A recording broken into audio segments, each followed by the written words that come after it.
Ladies and gentlemen, welcome to the ZoWhat Morning Show. What up, what up, what up, what up, what up?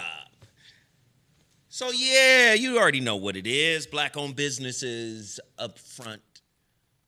You under dig? I ain't even gonna lie to you, boy. These Mondays over the last few months have been hard. Monday morning, got to get up super early,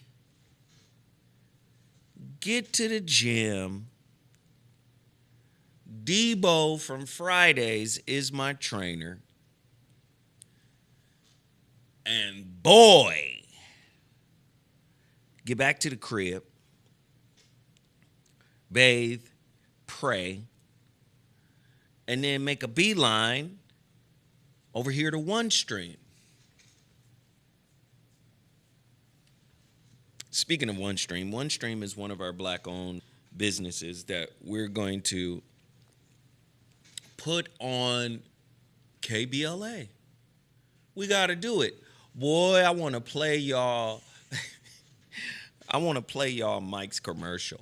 Anybody who's been listening to KBLA and you guys have heard my commercials, because I offer that to black-owned businesses. I could like hike up the price because Zoe Williams is actually voicing your commercial, right?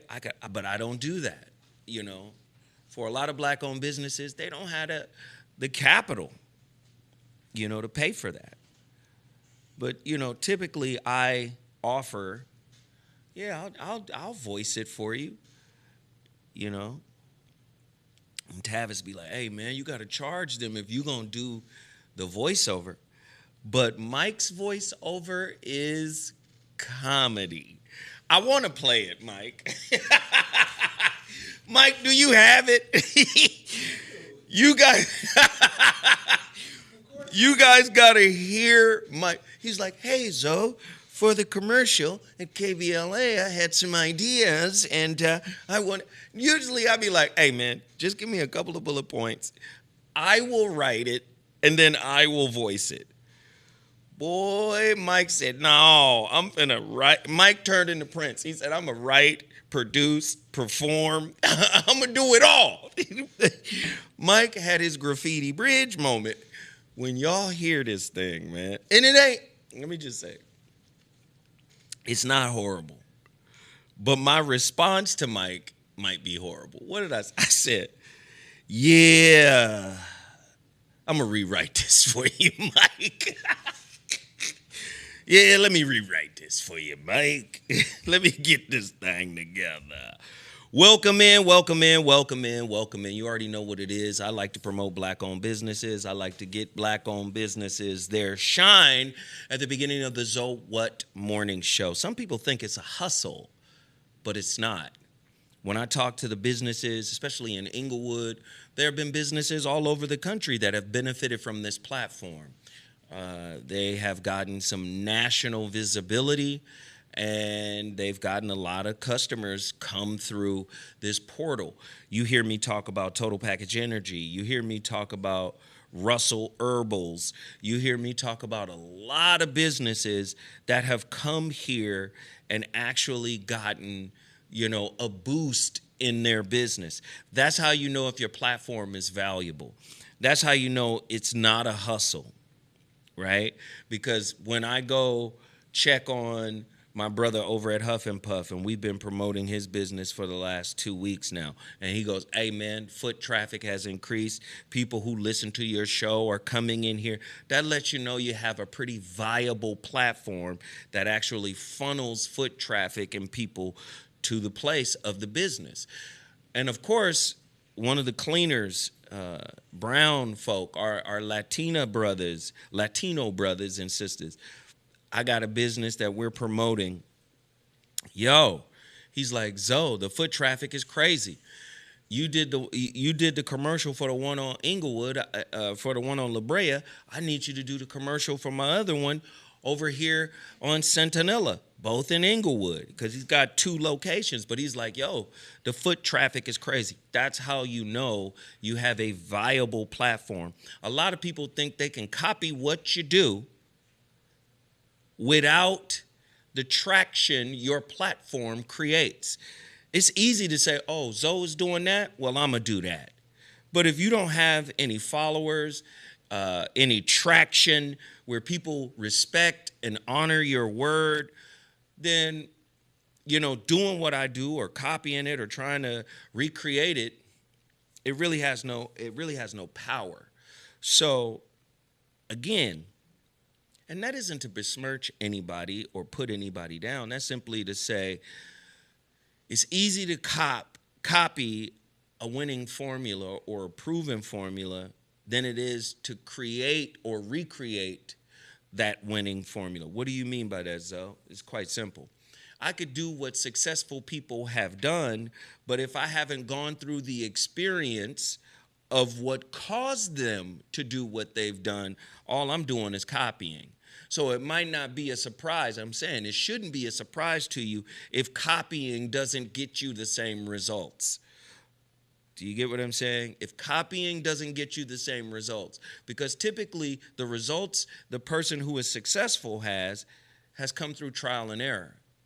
They had to fail. They had to fall. They had to get up and do it again and recreate and learn and think and adjust and go, oh, wait, hold on. Let me figure this out. Do you see what I'm saying?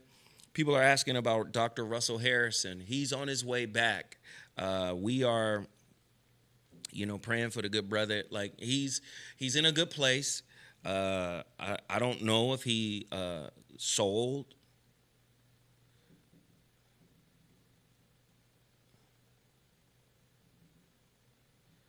What's a shameless plug? I don't know what you guys are talking about. Shameless indeed. Got to do it until I get ZoWhat. He needs to do it. What is that? I'm missing it. Y'all help me. Everybody hit the like button, hit the like button, hit the like button, hit the like button. Go, go, go, go, go. Hit the like button. I don't know what you guys are talking about. Help me to understand. What is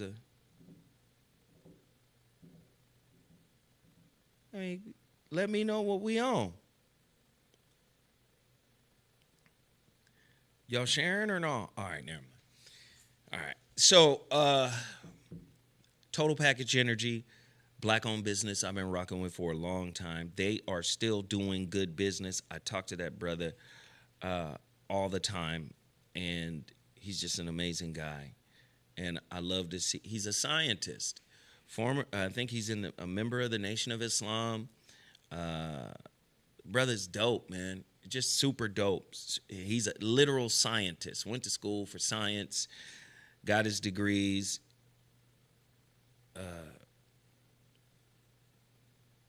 Yeah. Is True's shop link? Is True's shop link called Shameless Plug?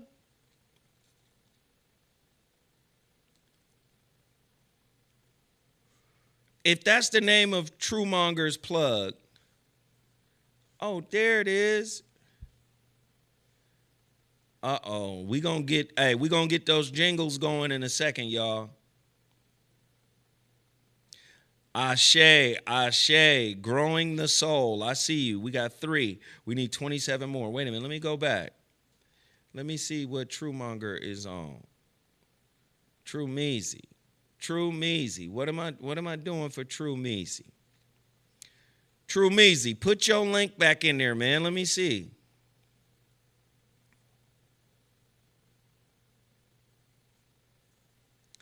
Yeah. Hey, why is it only 68 people in here with 74,000 subscribers? Stop playing, YouTube. Why are you playing?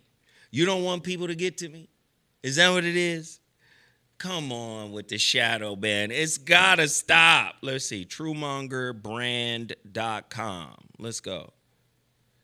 TrueMongerBrand.com. Let me open this up and see what we got. Come on, Truemonger got shoes. He got gear. I remember your shoes. You sent me, I think, 1 or 2 pair. And when I tell you, I gave them to my youngest son, he wore them motherfuckers out. Please go to TrueMongerBrand.com. He's got some fly unk work. And I just love the name Truemonger. No cake, No coon in my blood. Love that t-shirt. No coon in my blood. I like that. Come on, red, black, and green kicks. I had to kick my son out of them shoes because he wore them down. When I tell you he wore them down to the ground, I said, damn, son. I said, I have to get with Truemonger again. So, Total Package Energy. Go to truemongerbrand.com. Hopefully that's the correct, yes, truemongerbrand.com. Go there right now. Support that black-owned business. That brother is in the chat right now. Support. All right. Shadow banning is real. I know it's real. They don't want truth. Listen. They don't, I'm going to get to it when I start covering the stories. They don't want truth out here in the streets. Right? They simply don't. The way this society is designed, everything you consume from food to ideas is curated. It's curated. You think you had an original, I don't want to get started just yet. Hold on. Let me finish promote. Did we say, huh? I found the commercial. Play this damn commercial for these people. Listen, y'all, this is the commercial. I told Mike, I can't play, listen. I want y'all, listen to this damn commercial Mike did. When I tell you this shit is comedy.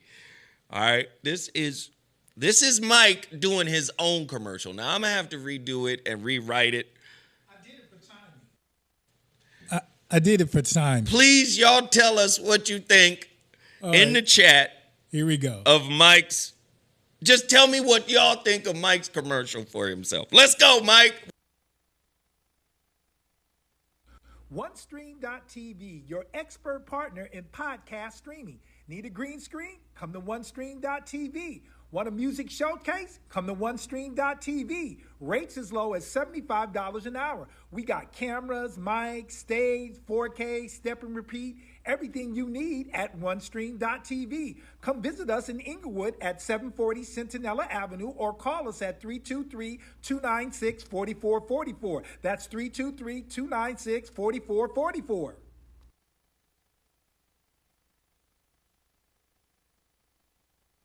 Hey, Mike, it wasn't that bad. Come on, Mike. That's 1, 2, 3, 44, 44. Once again. Hey, man, let me tell y'all. So back in the 90s, like 93, before I became an A&R man for Loud Records, Loud RCA, the first album to be signed to Loud Records was a group out of Pasadena called Madcap. I happened to rap on that album. And shortly after rapping on that album, I later shifted into becoming an A&R person, right? Music executive. Because of James Broadway, Steve Rifkin gave me my first shot as, you know, a music executive. That commercial reminds people don't know how far me and Freeze Love go back. Freeze Love did a sketch on that album. And I think it's so hard to find because you know how if you look for a song, it may start at the top of the song and not at the skit or the interlude that preceded it. But Freeze Love did a sketch where he's doing the voice of I don't know if he's Italian or Arab or something, but he's selling khakis. Come down to Khaki Emporium. We got red khakis, green khakis, black khakis, blue, and that's what you sell. We've even got mauve khakis, and we have the reversible blood Crip Save Your Ass jacket. You know, this shit was fucking hysterical. And that's who you sound like on your clip. I guys could find it. The name of, yeah, you know you late. It's fine. Bring your ass. Yeah, we on. Yeah, we waiting to do jingles and everything. Lord have mercy. But listen, the name of the album is called Look Ma Dukes, No Hands. Right? Look Ma Dukes, No Hand. The handy dandy reversible Crip blood jacket. Say you're on the bus stop. You know, when you hear this shit, Freeze Love was, and still is, one of the funniest comedians America, in my opinion, has really yet to get to know. Freeze Love, man, extraordinary comic, and has always been funny as hell. Back in the day, on the West Coast, we call it crumbing. On the East Coast, Midwest, they call it jonesing, ranking, whatever. We call it bagging. Listen, that's what we did. I mean, shout out to my homeboy Dwayne Gunnels. Dwayne Gunnels was this big, fat, but fuck with him. He was plus size. Fuck with him on the joking side of the game. See what happened. Dwayne Gunnels played football for John Muir. Did you know Rodney King went to John Muir High, Pasadena? Oh, people don't know that. So y'all can't fight out there? I'm so y'all can't fight out there? No, he the only one. Sorry. Hey. Hey, y'all. Nah, but it's crazy. Dwayne Gunnels, one of the funniest motherfuckers I have ever met. Comedy. Just bagging, ranking. And Freeze is before Dwayne Gunnels. Oh. Dwayne played football at John Muir High. I'm telling you, I was welcomed to a school that I didn't even attend. The security let me in knowing, oh, he finna act a fool. He up here to joke at lunchtime. That's what we used to do. Ooh. But Freeze Love is one of those guys, man, and I'm saying, man, he developed his talent in the crucible that is Pasadena, Altadena. And go back to that Madcap album. It came out in 92. Bad Like Michael. All right, we got 6. Okay, we got some. I'm sorry, I'm having hot flash. I saw you turn on the air conditioner. Yeah, babe, I gotta turn it down. We got some jingles to do real quick before I get into it, because I got a lot of stuff to cover. Lloyd Hinton is in here. Hey, Lloyd. You know what I'm saying? I'm just shouting out the people who hit us with the super chat. And listen, you can go to my Cash App as well, $ZoWhat Netter. Whatever you could do, we're gonna shout everybody out with a jingle. You can go to my Cash App, $ZoWhat Netter. Support. Rethinkulous was the first. I want to thank you, Rethinkulous. James and Growing with the Soul. Hey. Lloyd Hinton, Sir Preston. Bad Like Michael. Hey. Hey. Listen. Sarah, boy, listen, we got to get Sarah in the studio and record an album. What you do? You did that when I do. Chat for you. Yeah. Ma. Hey, that's how the music producers will do it. Go in there and hit that riff. That's how Michael Jackson told him how to play the music. No, it's Not No. You under there. Get it together. Anyway. Hey, I'm sorry. Ooh, that felt in my spirit. I like that. Everybody hit the like button. We got to get in the algorithm. All right, we got to get in the algorithm. I don't know why YouTube is lagging on getting people notified. I don't like it. I don't like it. Hey. Who was it? Oh, Jolly. I was just saying hi. Okay, Is now Israel Sarah. Young? Oh, I'm Israel Young. Oh, what's Israel Young? You born in 49? My mom was born in 49 too. Was it 48 or 49 in Israel came to Here we go. Okay. Okay. Okay. My. Princess. I can't do the same one again, but I want to. Princess Jones. Wait, I got one for you. So Prentice is in here, right? Do it this way. Do it like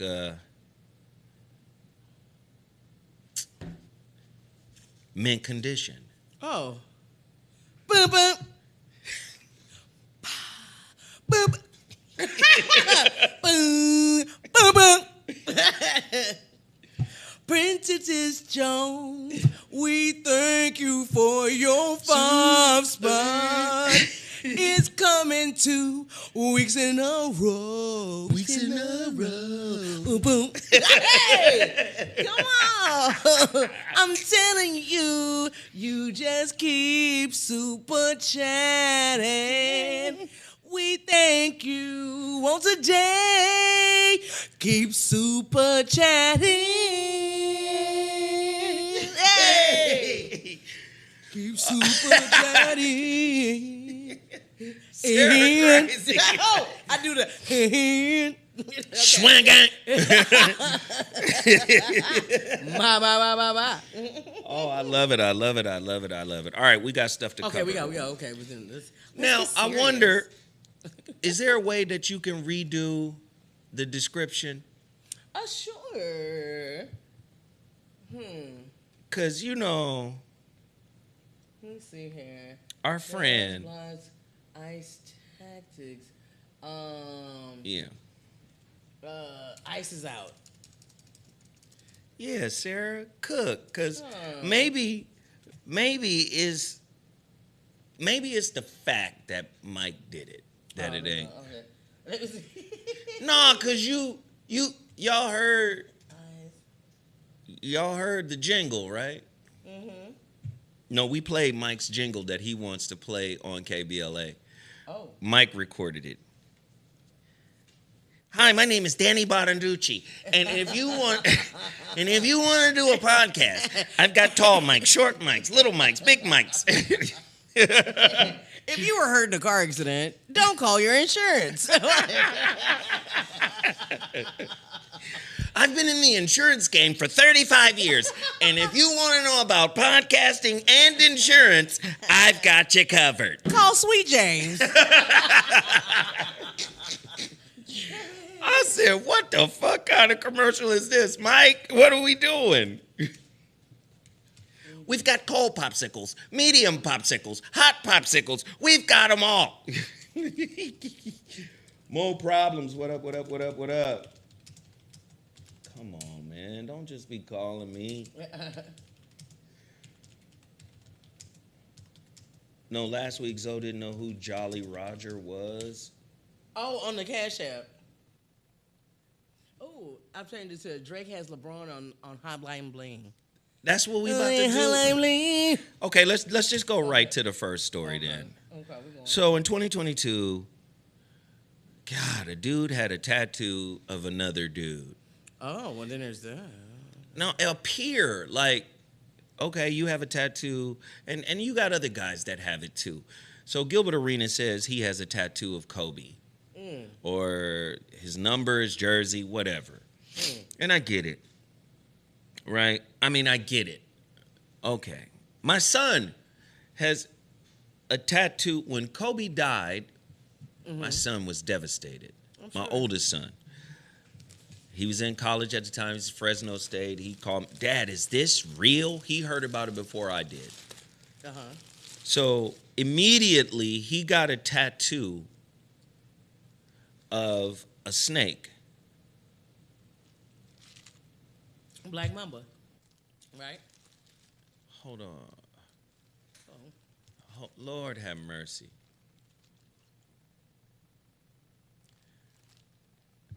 Oh my goodness. Fuck it. Since you want to call.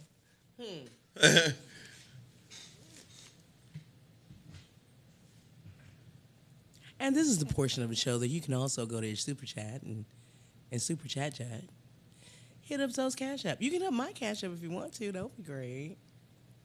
God damn it, child. You know I'm on the radio live. Oh, super chat goes to Zoe. Oh, Cash App goes to Zoe. In the name of Hit Sweet me. Baby Thank Ray's barbecue sauce. Is this an emergency? Oh. It's come on now. I took some emergency one time. It didn't help me on the plane. Come on now. Uh-oh. Do we have any more Shepherd sweets to sell to people? Oh, my God. Is that my girl? What in the world? I need some sweet potato pound cake.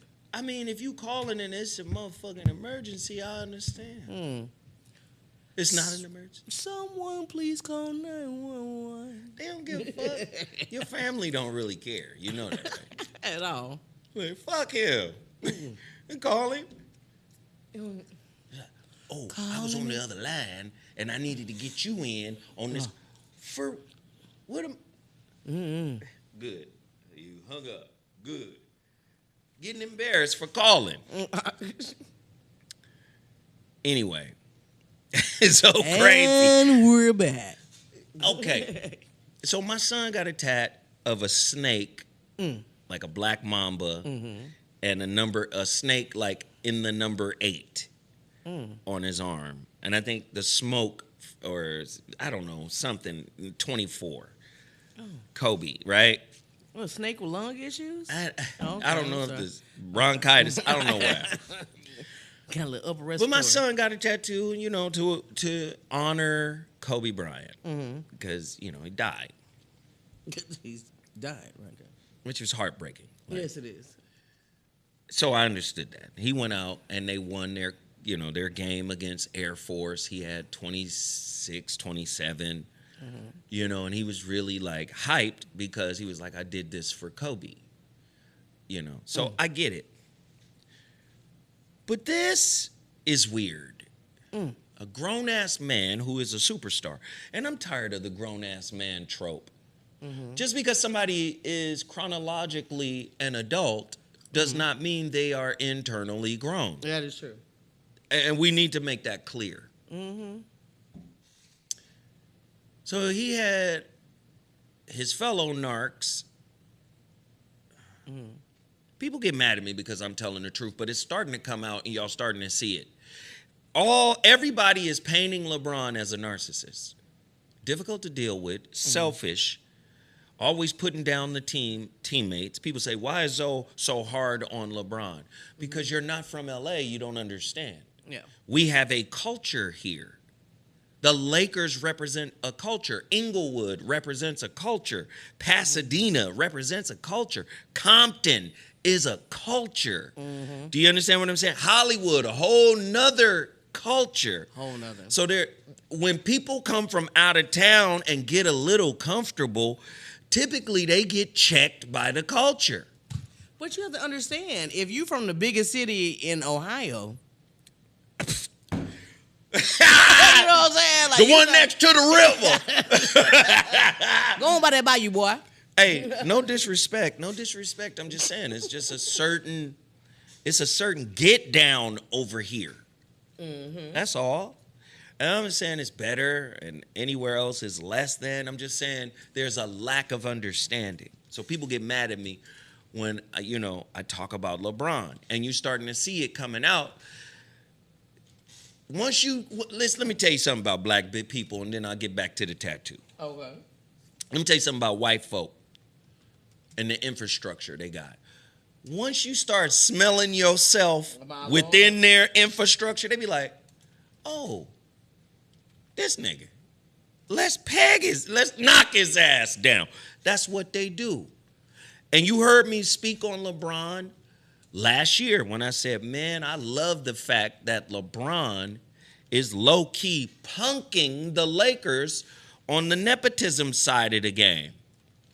You've heard me mention, hey, the higher you go up, the more humble you should be, because believe me, black haters ain't the only one that's looking at you. White haters are looking at you too going, wait a minute, how did he get up so high? Sometimes white folk ain't even paying attention because they so wealthy. And they be like, then they look around and go, well, damn, how did he get in this room? And then if you in that room talking shit and condescending, tie that to Puffy. A lot of people speculate, and clearly it's just speculation.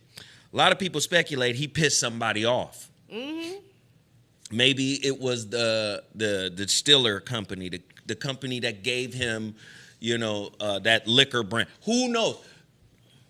Well, he said you can hate me now, but I won't stop now. Listen, just because they let you in the room don't mean you have equity. Just because you a house nigga don't mean you sit down and eat. Your name ain't on the deed. My lord. You a house nigga, but you don't own the house. Yeah, you just in there. Little AC, you know what I'm saying? Please understand that access for you is just like getting their hand-me-down clothes. Wow. You think you general admission and you crew. That's crazy. Boy, you on the crew. You on the crew. But do you understand what I'm saying? So now, I'm saying all this to say, now the Lakers are like, fuck LeBron. It's Luka. Luka's 26. You're 40-something. How can you possibly think you should be a fucking priority? He fading away like his hairline. I fucking did. But Falling. You understand what I'm saying? Yeah. So a lot of people think I be hating on LeBron. I'm glad he was able to twist the Lakers' arm. But at the same time, stay humble. Yeah. Stay humble. And again, if it's chasing Jordan, listen, stats don't mean shit unless it's winning. That's the Los Angeles Laker culture. Yeah. Like the culture is, and he changed the culture. Trust me, because you're not from here, you don't understand. The man changed the culture here. Niggas was celebrating an in-tournament championship. Yeah. Now, Kobe already told you. Kobe said, it's only winning, and it's only winning titles. This is shortly before he died. Kobe said, listen, we don't hang Western Conference titles. We don't hang Pacific Division titles. It's only champ. Niggas, I was in the cigar lounge. Niggas was in there cheering. Well, you can go 13-0 on JV. It don't mean shit. Deshaun, he's not my GOAT. What do you mean I'm hating? I'm giving an objective view.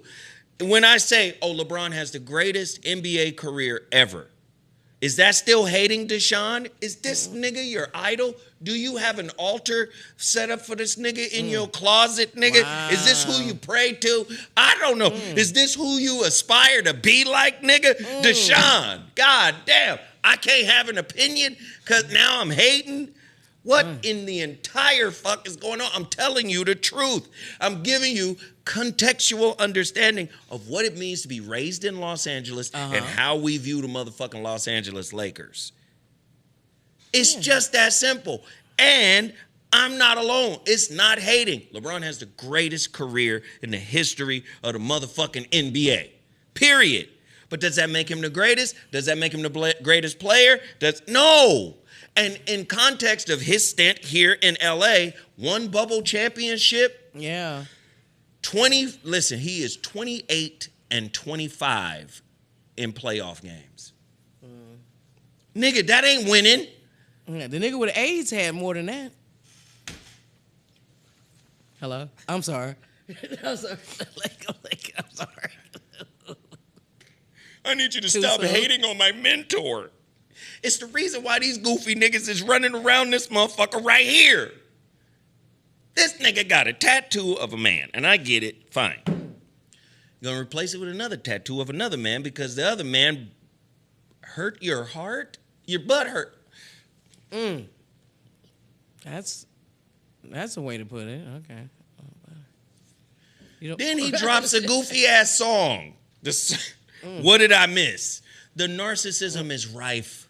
Yeah. And narcissists, don't get it twisted. Narcissists are attracted to each other. Yeah. Oh, don't get it twisted. LeBron only wants to play for titles. He wants to maximize his time, according to Rich Paul. He wants to maximize the time that he has left. But a week before, the nigga said ring culture is toxic. You trying to tell me Allen Iverson wasn't one of the greats? Charles Barkley? Wait a minute, nigga. You used your whole career to chase rings. You left a gang of teams, and even that feat is great. Here's my objectivity. Even that feat is great. This nigga got championships with 3 different teams. Unheard of. But at the same time, when you come from a place where Curry been with his team for, I don't know how many years. The whole time. Yeah, right, the whole time. You know, Jordan, the whole time. Magic, the whole time. Kobe, the whole time. Nigga, you're ring shopping. So, fast forward back to this guy. This guy acts like he wasn't there. He don't know what happened last summer. He comes back with, what did I miss? What is he's Brandy from? And then at the same time, he's dissing. He's dissing LeBron and others. What did I miss? Y'all was kicking it with me. We was friends. And now all of a sudden I saw you at the pop out. You still talking about the pop out? Yeah, but I don't know what this is. Like, is he's 0-1 with dark skinned niggas. So I think he doesn't really like. Well, he's 0-2. Pusha T got his ass. Hey, the Clips just came out again. Hey, and that Clips album is crazy. I had to sit down with it over the weekend. Grinding. Hey, Attila said the boy is mine vibes. The boy is mine. So you cover up one tattoo. I don't like LeBron anymore. I'm going to put Shy Gildress, Alexandra. Wait, really? Alexander. SGA? Shy, yeah. Shy train out here, but Shy is from He's from Toronto. Canada. He's from Canada. I get it. But come on, man. Trading faces. The passive aggressive it smacks of narcissistic injury.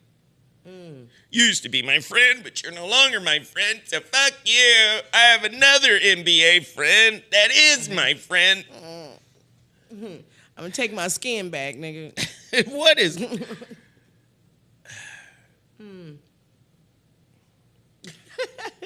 Do you understand? Like, it's goofy. Yeah. What did I miss? And then a stupid little dance. What did I miss? It's Milhouse. We let Milhouse from The Simpsons. Go back and look at them old pictures of Drake. That's Milhouse. That is Milhouse.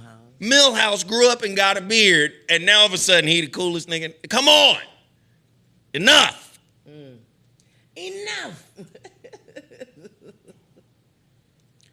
So SGA play high school ball in your hometown, Chattanooga. Of course. Yeah. Of course. Them look like some southern braids he has. Chat-town. Don't get it twisted.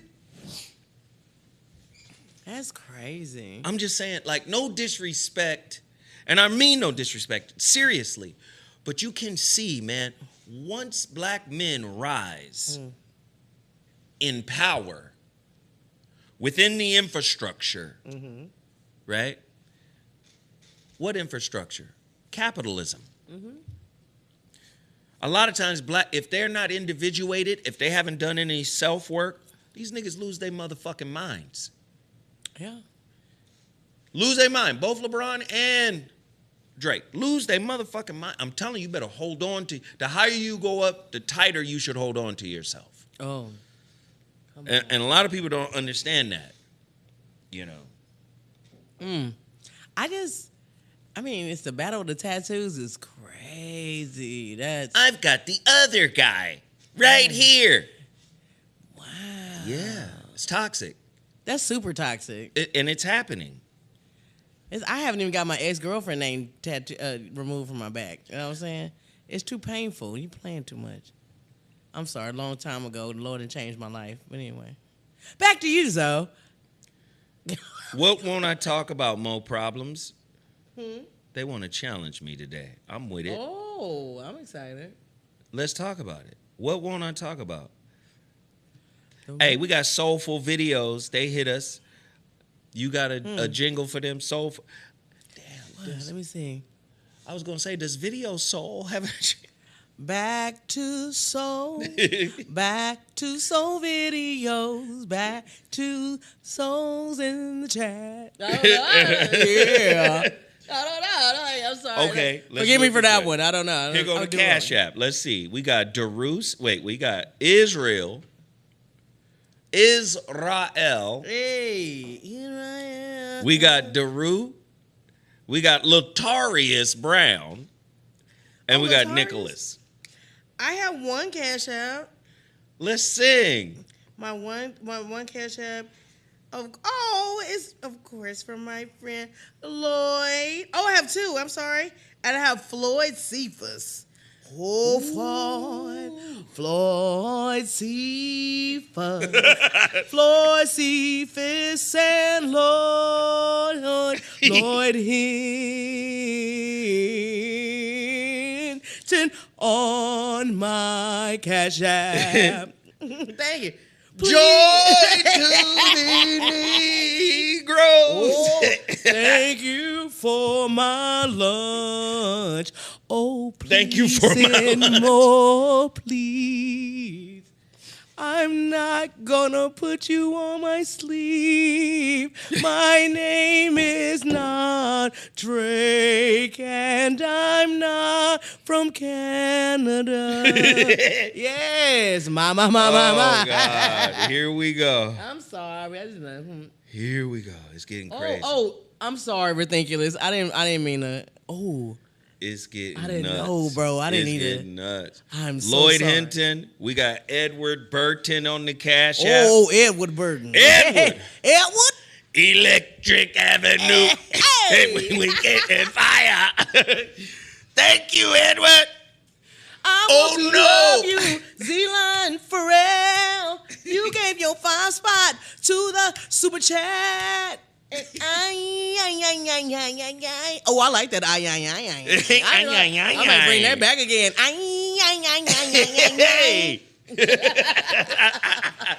Hey, that's 9 out of 30. All we got to do is get to 30. All we got to do is get to 30. We have 9 out of 30 super chats, okay? Is that man daddy named Nicodemus? Hey! It's 25 people in the chat right now. If you want to get your personalized jingle, all you got to do is hit us up either on the Cash App or on the Super Chat. The Super Chat is located down at the bottom. Yes. It's the $. Please support. We like to thank our people for supporting Black Gold. He shot me a Cash App as well. All right, Black Ops. What you got for Black Gold? I ain't got nothing. Only 2 people that hit me up. I act like y'all don't want to support me, though. That's okay, though, because in my spirit, I'm Put your Cash App up there. I got my Cash App Sundays with Sarah. And if you say it like that, you can type it like that. I don't think, is that right? Is it on there? Yeah, it is. Okay, Sundays with Sarah. Okay, I got you. Yeah. Always looking out for me, Zoe. I know. There you go. Put it up there now. Put it on up there now. Put it up there now. Nah, but I think like you guys are seeing like a narcissistic crash, man. Yeah. And a lot of artists. When you are made by a system such as this one, like you've heard me mention this before numerous times, Krishnamurti, it is no measure of health to be fully integrated or to be well adjusted to a toxic society or a sick society. This is a perfect example of it. Like, oh, you dissing, you battling, you start the battle, somebody crush you in the battle, now you coming back, what did I miss? And all my friends who used to be with me are now at the pop out. It's like, oh, let me go get my tattoo redone because that's not my friend anymore. But tattoos are not like hairstyles. I don't understand. He had like, but he couldn't get it removed first, and then you got a nigga on top of a nigga on your arm. That's crazy. What? Your arm game. Okay, Wait. I'm sorry. What? Say it again. Your arm gay than a motherfucker. You got 2 niggas fighting it out on your arm? That's crazy. Your arm gay. Lloyd. Another one. A Lloyd Hinton back in the game. And another one. We gotta get him. Hey, I do get it, shorty, for Lloyd. Get it, Lloydie. Get it, Get it, Lloydie. He's fun too. He came to L.A. He came to your show. He was here. Yeah, I rode in his Porsche and shit. Get it, He had me- Lloydie is Shoot. crazy. That's my brother though, but I be riding like I'm young and my titties hanging out the window and Oh, shit. shit. Okay, I'm sorry. Excuse me. Wow. I'm sorry. I didn't do. Okay, I'm Somebody sorry. got comfortable than a Okay. motherfucker. Okay, I'm sorry. And then my titties flew out, and everybody was like, "Hey, free milk, nigga." Milk for everyone. I'm sorry. I ain't got milk though. I ain't got no What kids. about Raheem 7? Raheem 7? Ooh, wait. Okay. Well, I thought of Raheem. Radio. No, wait. I don't know. Like I have to think of radio. Raheem 7. I don't know. And his name is perfect for his question. Oh, what is the question? You want to do it to that camera? D, motherfucker, D. D batteries, motherfucker, learn English. Who's That's that character? right. I have no idea. I'm like, Do the right thing. oh, I did. Oh my God, I did Love. watch that. Yeah. Hate. Radio Raheem. Oh, love is this Radio Raheem. Radio Then you know Radio Raheem. Raheem was a little slow. Oh yeah. So is Raheem number 7. I love you, brother. I don't mean to disrespect. I don't mean, but his comment, you put any great 2 guard or point guard with prime Shaq and they would win a championship. Kobe was just right place, right time. LeBron on different level. Knock it the complete fuck off. You're just fan talking. See, 7. listen. 7. Ooh, motherfuckers 7. get mad at me. I had this lawyer dude get mad at me once. We at the cigar lounge. He talking about music. Don't know shit about the music industry and the shit behind the music you hear. I said, listen, man, fans are like the rings around Saturn. Executives and artists are on the planet. Oh. We're on the surface of the planet, nigga. You're being affected by the music. And I'm not saying you don't have an opinion. I'm just saying it's weighted differently. Nigga, Jerry West was one of my friends, nigga. R.I.P.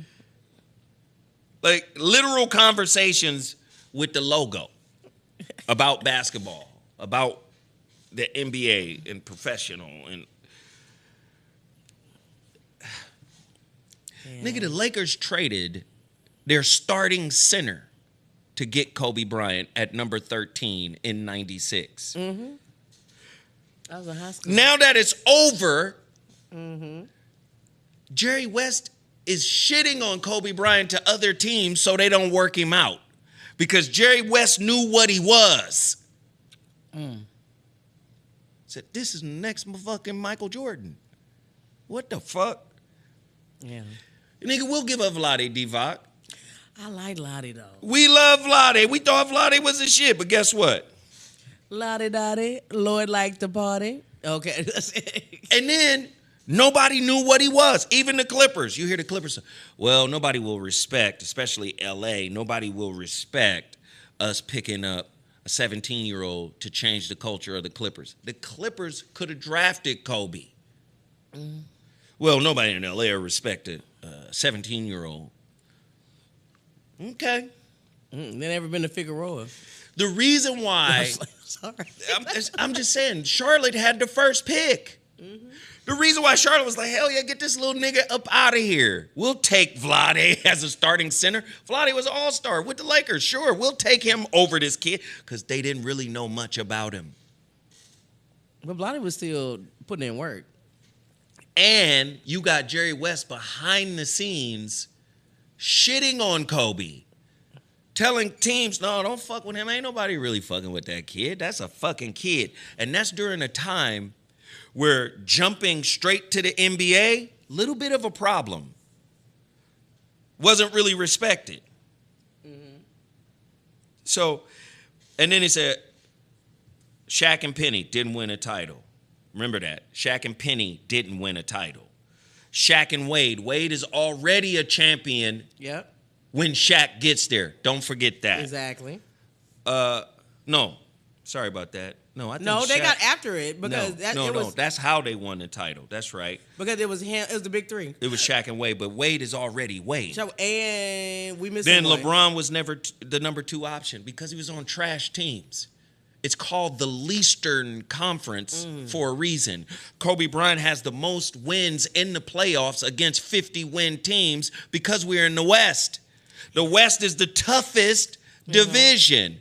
Nigga, all the way down to the 9th, we got motherfuckers at damn near 50 wins at the 9th spot. Nigga, you win 38 games in the East during LeBron's time, you're going to the chip. Championship. Okay? Weak-ass Eastern Conference, goofy-ass Eastern Conference. The West was always difficult. Kobe always prevailed. Now that LeBron is in the West, the nigga is 28 and 25 in playoff games. Why? Because he's playing against Jokic. He playing against KD. He playing against all the Western squads. He playing against Houston. He playing against Golden State. H-Town.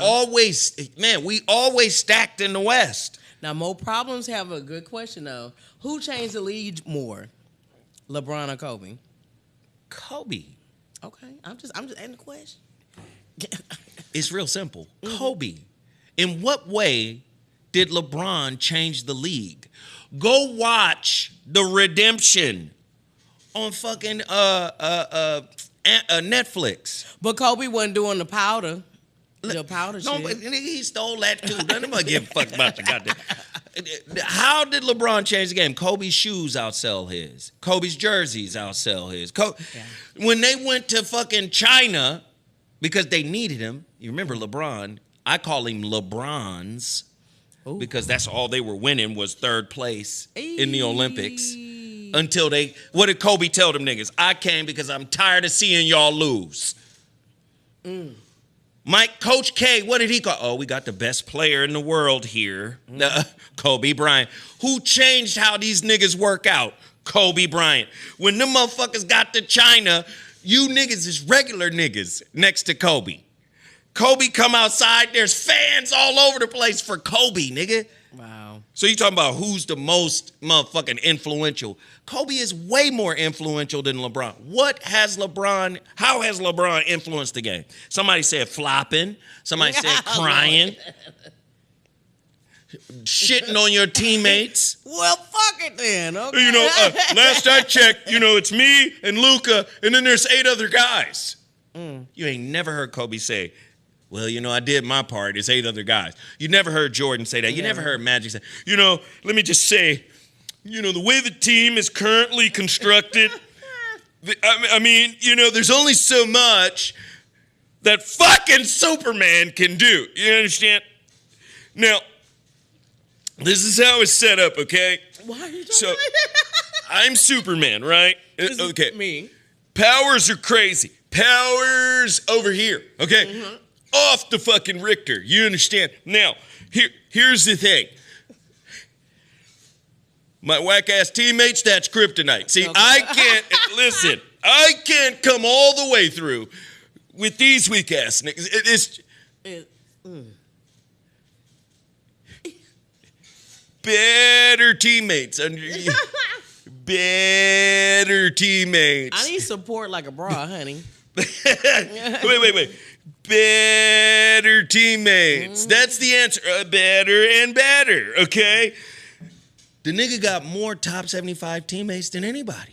He got more all-stars than anybody. Kobe is the only nigga to win like that with no top 75 players. These are facts. This is not Zoe's opinion. Listen, I love basketball. I was raised on basketball. Yeah. I'm a Laker fan. But when I saw the advent of Michael Jordan as a basketball fan, I hated watching the Bulls. But I was compelled to do so because that motherfucker, Black Jesus, was so cold. I had to watch. Nigga, I'm watching him like, God damn, this nigga different. Jordan Shuttlesworth. Okay. Listen, when Magic Johnson, nigga, I was in high school. When this nigga, what was that, 92? I was 12. I don't know. No, in 92, I just turned 21. Yeah. I think I was in a gym hooping somewhere. Nigga, when Magic came out with AIDS, nigga was misty-eyed, everybody, because we Laker fans here, like, what the fuck? AIDS? Whoa. Wow. But nigga, I'm such a Laker fan, that shit fucked us all up. I thought at first he could just put on one of them Horace Grant visors and still play. You know, the little face mask and shit. Girl. Okay, no. Hey, stop. God damn. No, but that didn't stop me from watching my favorite player at the time. My favorite player at the time was Dominique Wilkins. Oh, yeah. Nigga, Come I on. had those Etonics. The same shoe Dominique wore, I had them You had the bitches. haircut? Nigga, I was Okay. out here like, I had the motherfucking Jerry curl flat top Come fade on, aye. with the little pizzart. Ah! Dominique was cold. Dominique was my favorite player. Yeah. I love Dominique. So I love basketball in general. So And I'm John not Starks. You I'm like not John a Starks. hater of LeBron. You can't just say LeBron is the most influential player when I ask the real questions. In what way has he influenced? Well, Cedric says Kobe had 13 all NBA teammates. Jordan had 6 and LeBron had 5. If you don't stop lying, nigga, where you get that from, nigga? Who named the 13 niggas? Why does it feel like your ass is lying? Straight lying. The fuck? Nigga, AD, Luka, Kyrie, Okay. Ray Allen. That's what a true one can say. Name them then. Yeah, like what the fuck is you on? Just came up with some random ass numbers. Dr. Naka hit us too. Hey, Lloyd Hinton back up in here, man. Let's sing some shit. Okay. Who else did we I miss? heard that Lloyd, I'm going to sing to Lloyd later on because that's my homie. But Dr. Naka is like, we like to thank Wait. you, Dr. Naka, for your 5 spot. For your spot. Oh, come on. He said, ooh. Hold on. Let's see. Stop rewriting history. Nobody wanted to play with Kobe. You know why? Because Kobe's a fucking man. We live in, this, Come on. Jerry West told me himself, this is the softest league the NBA has ever seen. He said this is the easiest league to score. It's very soft. Kobe was a man. The way Kobe approached fucking Dwight Howard. Dwight Howard called the nigga talking about where the club at. That's when Kobe said, I ain't fucking with this nigga. We picking this nigga up. He want to fucking go to the club. Kobe was obsessed with winning. And Kobe would hold niggas accountable. We live in a bitch ass time. Let's keep it a buck, nigga. That ain't rewriting history. Phil Handy, basketball trainer who just got an assistant coach gig. Oh, finally. Phil Handy, he said, man, why are you he talking to Kobe, why are you such an asshole? How come, you're such an asshole to niggas? He said, because I see what niggas do. When motherfuckers walk in here late, 5 minutes before practice start, they leave soon as practice is over. He said, I see what niggas put into the game. These motherfuckers ain't serious. So that's why I don't pass the ball. Nigga, you ain't earned this pass. That's some grown man shit. That's When grown you man look shit. at it from that perspective, that is some grown man. Dwight Howard came here and said, y'all should amnesty Kobe and extend me. Nigga, you ain't that good. You just coming off of back surgery, nigga. And no Back disrespect. surgery ass out of here. Nigga. Hey, and no disrespect to Dwight. Dwight is an athletic specimen, but he was just coming off of back surgery. He wasn't even sure he wanted to be in LA, but you come in talking about amnesty Kobe, one of the fucking cornerstone bedrock Lakers in all of Laker history. But he said he was Superman. We don't even fuck with that anyway, because that's the white man. Kobe was more Black Panther. Shout out. No? Okay. I'm gonna go with it anyway, because I believe it. Hey, no, Mo Problems can talk. Do you think that the controversy with him and Shaq kind of watered down some of the accomplishments that they both actually made as Lakers? No, what happened with Kobe is Denver, Colorado. The Nuggets. That's what happened to Kobe. Gotcha. Because remember, when we're coming out of Michael Jordan, right? The first person that's supposed to really replace Michael Jordan is Grant Hill. Grant Hill was people be forgetting about him. He more than Tamia's husband. Listen, Grant Hill was a motherfucking problem. Do you understand? Been one. That was a problem. Lefty, 6'8", nigga. Everybody was having problems with him. Jordan, Pippen, everybody was having problems with Grant Hill. But Grant Hill dunking on niggas. Grant was an issue. But Grant was in the swag of Jordan, though. It didn't matter. He was the clean cut. Because remember, in college, at Duke, come on, it's the clean cut Dukies yeah, versus the thug niggas from UNLV. Larry Johnson, Stacey Ark, Dina Love, whoop. It was thug niggas at UNLV with Tart. I'm going with the niggas all day. I'm right. So Grant was the clean cut, but people misread that clean cut shit. Grant got in the league and was on some different shit. See, I'm with Truemonger. He said Grant Hill seemed more Scottie Pippen to me. Yeah, he was Scottie Pippen, Magic Johnson, but athletic and left-handed. Yeah. Nigga. Yeah. That nigga was different. He was hard to handle. Had the mid-range. Nigga, ask Alonzo. Bow! Dunk on your ass. Do not come from Alonzo Mourning. That's my boo. You know what I'm saying? He don't know it yet. That's what I'm saying. Like, y'all, anybody who is great could be. Listen, think about it. Before Phil Jackson comes to the Lakers in 97, 98, you had Dale Harris. That Laker team was super stacked. Because it was after Jordan retired. You got Shaq, Kobe, Nick Van Exel, Eddie Jones, Eldon Campbell, Cedric Sabalas. The motherfucking team was stacked, wasn't winning shit. Was Derek Harper on that team yet? Fisher comes with Kobe in 96. So you got Fish. Come on. You can't just Harper, say though. just because a nigga is great and you put him on a team, they're going to win. Yeah, that's true. It has a gel, right?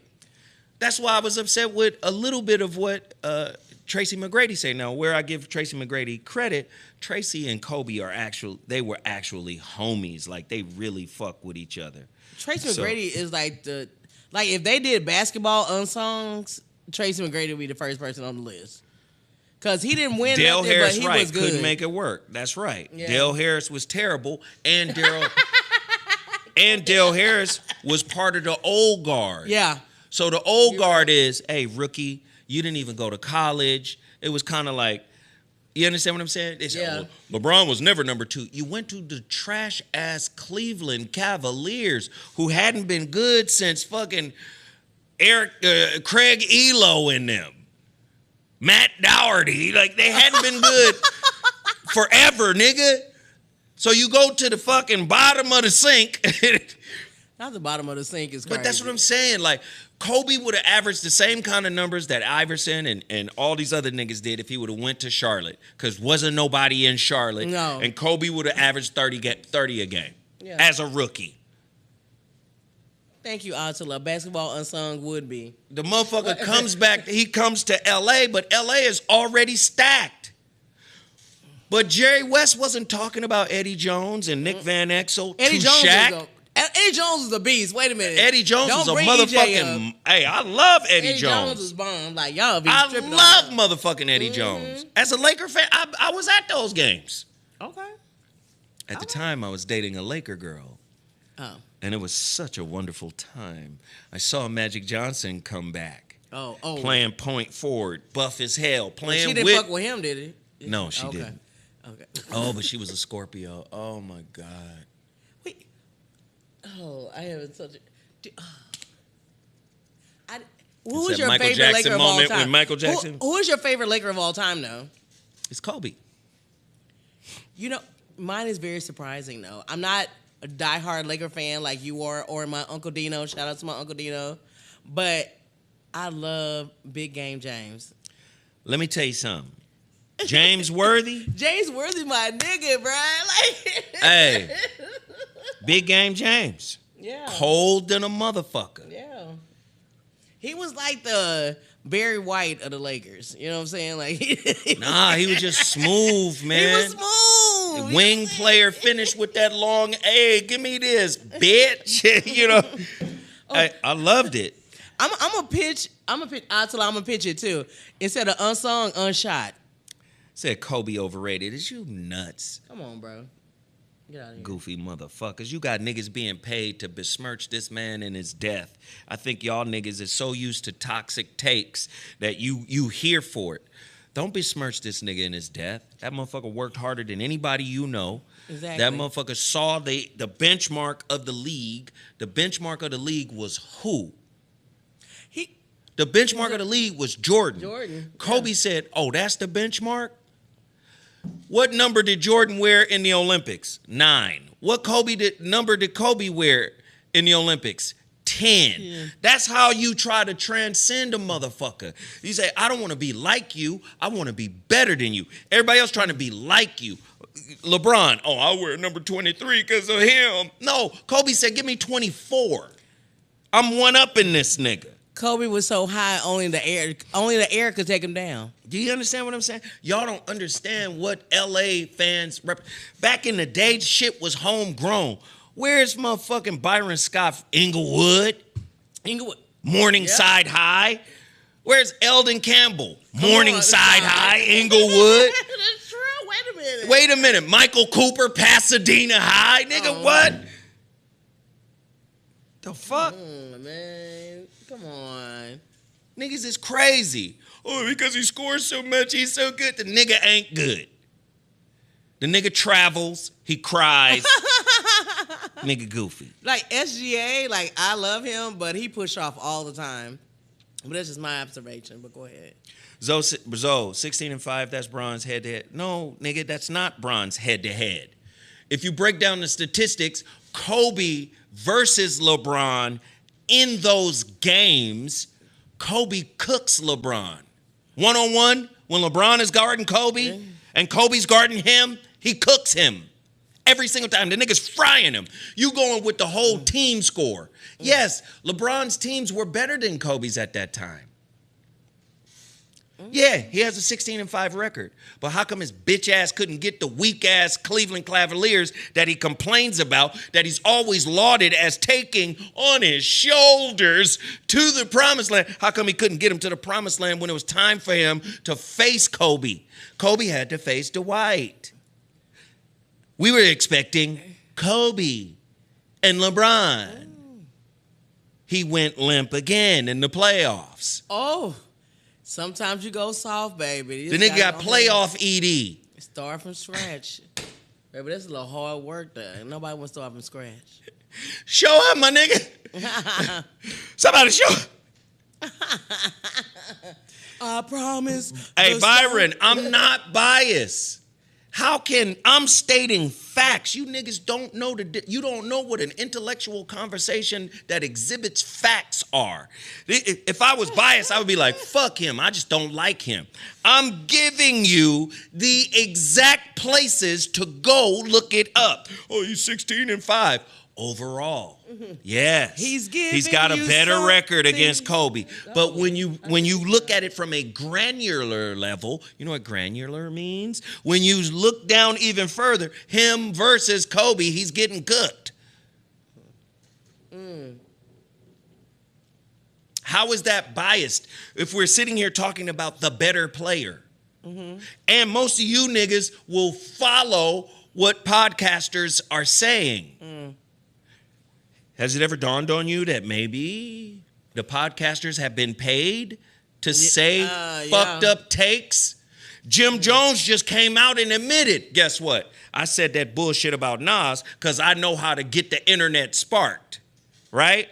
Could the same be true for sports podcasts that get paid by gambling sites in order to remain relevant, in order to carve out a niche? You niggas ain't never had an original thought in your life. Oh. And I'm sitting back watching the game from the perspective of not only playing the game, raising a son who's a fucking pro and an animal, but also having relationships with motherfuckers in the game at a high level. You niggas are the rings around Saturn trying to have a conversation with the surface. And you say, I don't know what I'm talking about, and I'm biased, and I'm giving you facts.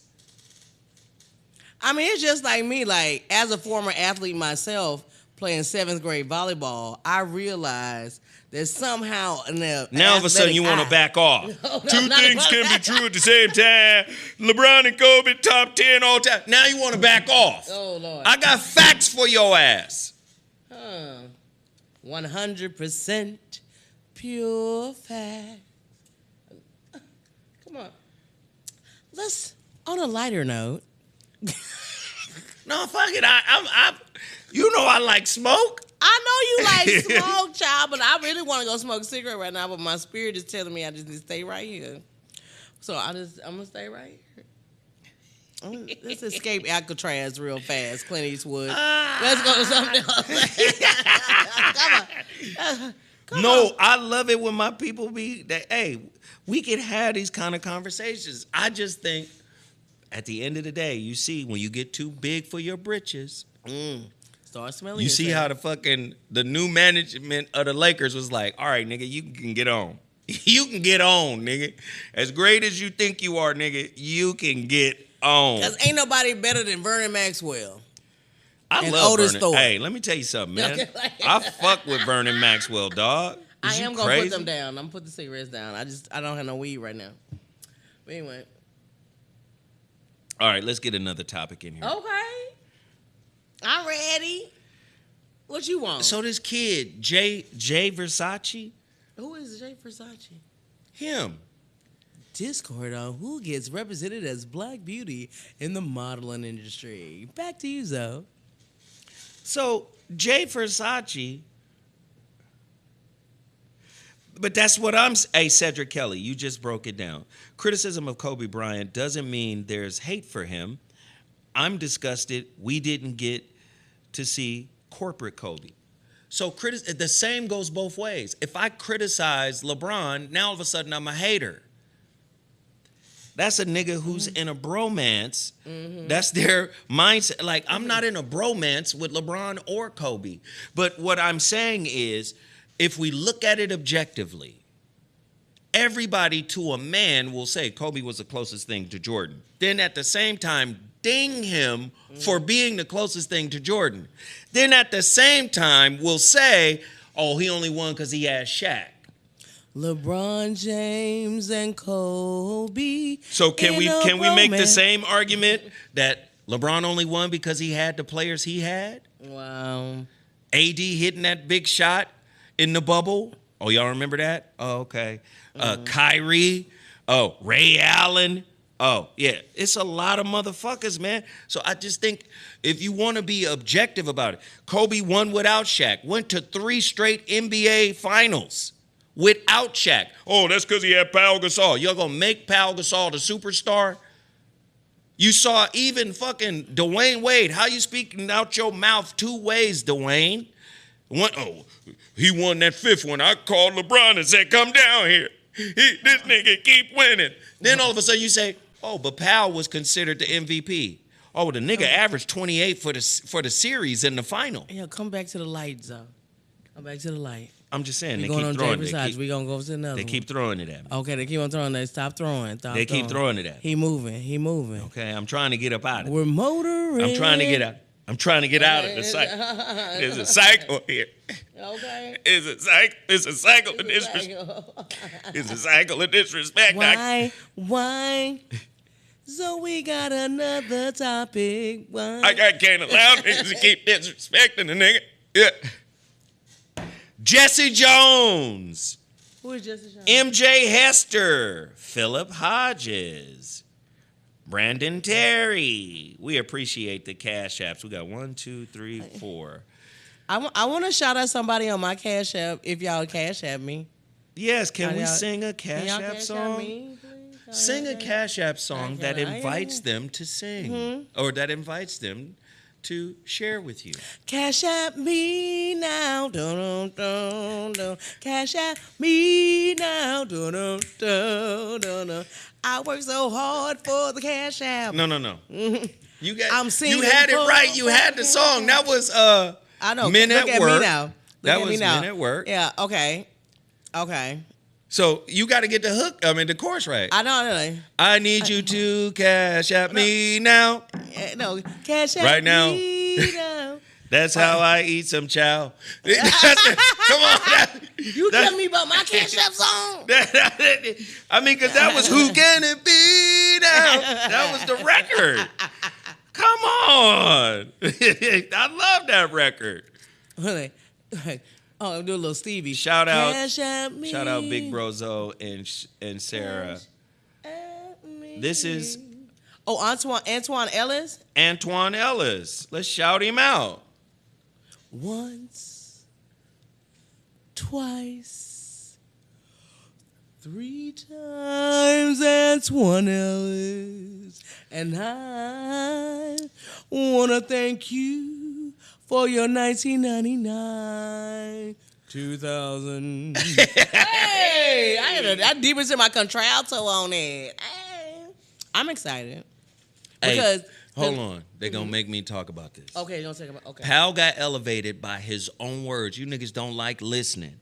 Pau Gasol got elevated by his own words. What was his own words? What did he say? Kobe made me a man. Do y'all remember 2008 when the motherfucker is getting punked by the Celtics? Stop pulling them back into and the fucking desk. Phil Jackson had to punch the nigga in the chest on the bench. Stop pulling The them nigga back, was y'all. soft as doctor's cotton. You don't remember that, huh? Oh, Lord. Who made him a man? Who toughened his ass up? It was Kobe fucking Bryant on his ass. Oh. Motherfuckers did not like coming to the Lakers while Kobe was here because Kobe would get on their ass. You don't get to drink. You don't get to party. I know LA is fly. You want to get out here, see the bad bitches, throw money around. I ain't on that. We trying to win championships, nigga. That's why people say, oh, don't go to LA because Kobe going to be on your fucking ass. Look it up. All you got to do is go look at the motherfucking Pau Gasol motherfucking Hall of Fame acceptance speech. He made me a man. I was a soft Spaniard, afraid of Moorish influence. Fuck out of here.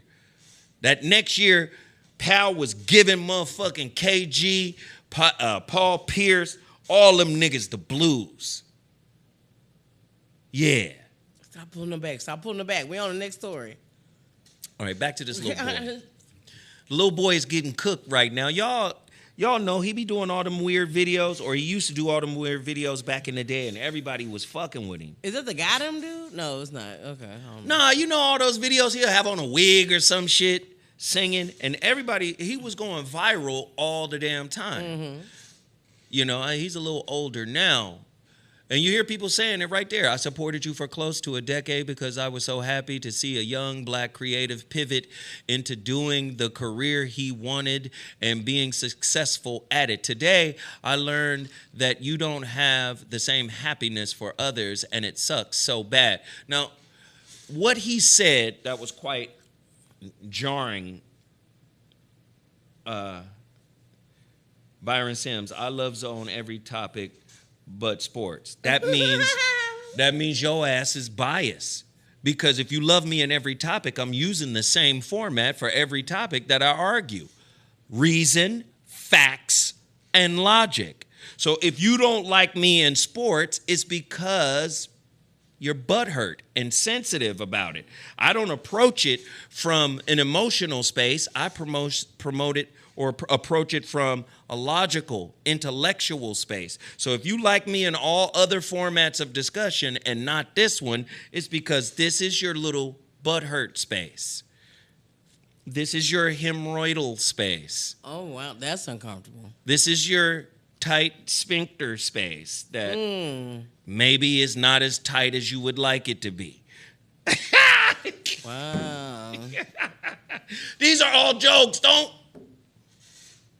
do it.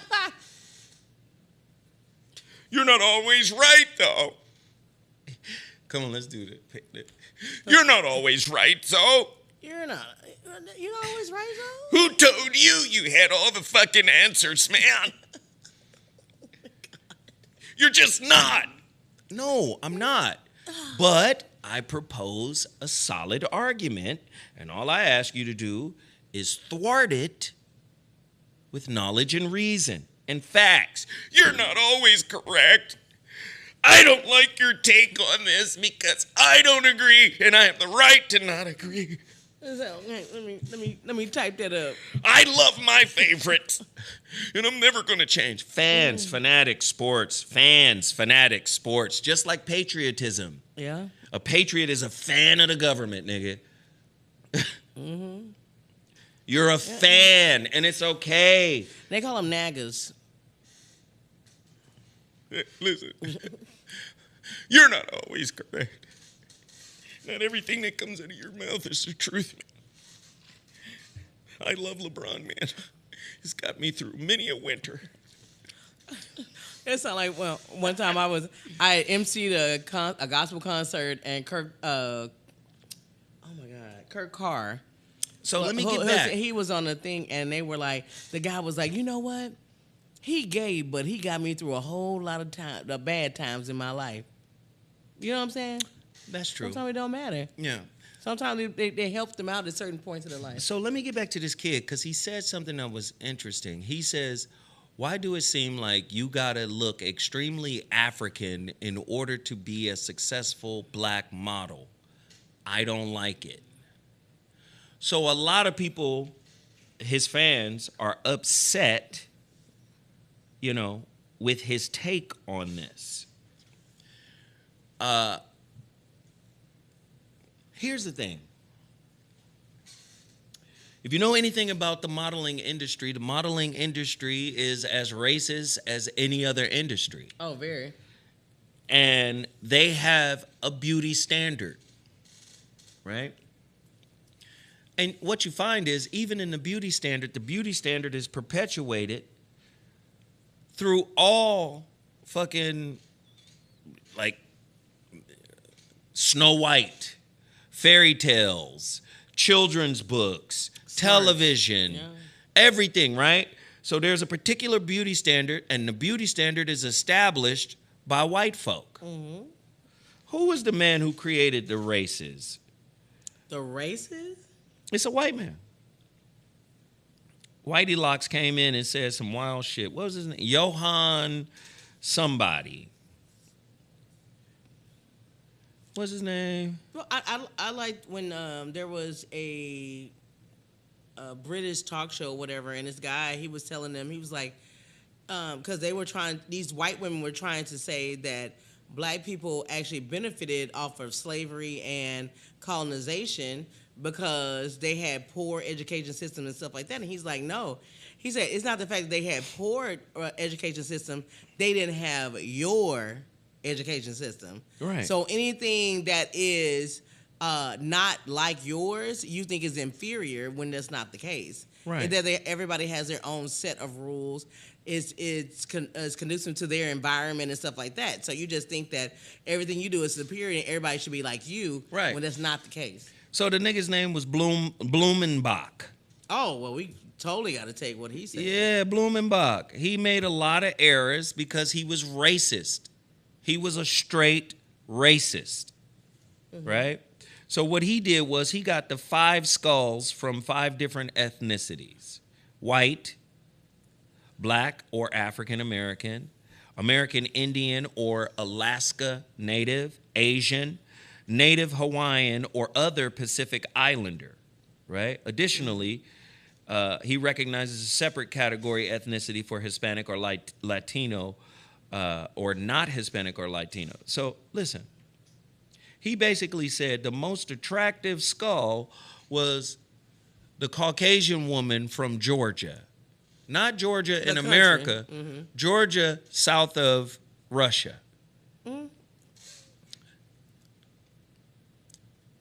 That's it. And it became science. That's it. I looked at the skulls. They got beautiful skulls. Was it smooth or some shit? Nigga, It smell like perfume? Because first of all, modeling shouldn't mean shit now because you got wheelchair models, nigga. Like, so don't tell me my black ain't beautiful and you got a bitch that's paralyzed in 3/4 of their body scooting down the chairs in their electric wheelchair modeling clothes that you only can see the front part. come on. So if we probe a little deeper into what the young man might be saying, maybe he didn't articulate it properly. The system that downgrades blacks anyway has an affinity for the exotic African black as a model. See, and maybe he didn't articulate it properly. Just because they picked the black, most African-looking model doesn't mean that they really appreciate the beauty. What is most African? You mean like the darkest one? This is what he's saying. I hate the ones where they be really, really dark. They have light eyes and they put them in a black, like against a black background. But these are the same crazy. motherfuckers. Think about it. These are the same motherfuckers. White man go to Africa. See a bunch of gorillas. And they look more white than This black. is before they were called gorillas. White man come in there, see some gorillas and go, those look like gorillas. He's speaking from the Greek. Gorilla means hairy African woman. He didn't know them as primates. Or he just, that's a group of hairy African women. Gorillae. Fuck it. That's what they are. They're gorillas. And the name sticks. So the kid may have misspoke, right? It sounds hella awkward the way he frames it. Why do it seem like you got to look extremely African in order to be a successful black model? I don't like it. First and foremost, are they picking from all over Africa? Models from all over Africa. Because Africa, all over the continent, has beautiful women. Absolutely. Right? The ones with their titties out and everything. And he's saying extremely African. So based on what he's saying, when he says extremely African, where's that definition coming from in his writing? Remember, there are no original thoughts, right? If you live in a society where you don't control the education and your thought process is programmed, conditioning, indoctrination, where does the concept that he wrote, extremely African, where does that come from? I mean, from the primitive context that everybody want to act like the African booty scratcher, like, you know what I'm saying? Like all the negative connotations or whatever, it seems like it's almost like that the white people were trying to correct a wrong for what they thought was something that was ugly. They're trying to turn it beautiful. You know what I'm saying? Like it may be a correction thing that they're doing. So ugly that it's art? So ugly that it's art. Look at Picasso was not recognized after he died because when he was alive, that was shit. But that's what I'm saying. If you're studying the humanities, in the humanities, art is part of the humanities. Yeah. Beauty is part of the humanities. But you know what they say? There's no definition for the humanities. There's no definition for art. Right? Around in the studies of the humanity and then say, you need an expert to tell you what the form and what the quality of what this is. Because if it doesn't fit a certain criteria, it doesn't qualify as art. But that's for appraisal purposes. But the point is, if art has no definition, how do you then bring in an expert that tells you if it's art or not? I think it's more for more appraisal purposes, like for the worth of it. But how do you appraise that which is unconditional? That is true. That which can't be defined. This is what the humanities teach about art. It cannot be defined. Well, let me go get my expert. An expert for something that can't be defined? Yeah. Of course. And who are the experts? Yeah. Now, in one breath, if you study humanities, they'll tell you the dominant society, the dominant culture makes all other cultures seem inferior. Right? I'm waiting to say Make all other cultures seem inferior. Make all other cultures seem like, hey, we don't have no say in any of this. The most beautiful is the blonde-haired, blue-eyed, powdered-skinned girl.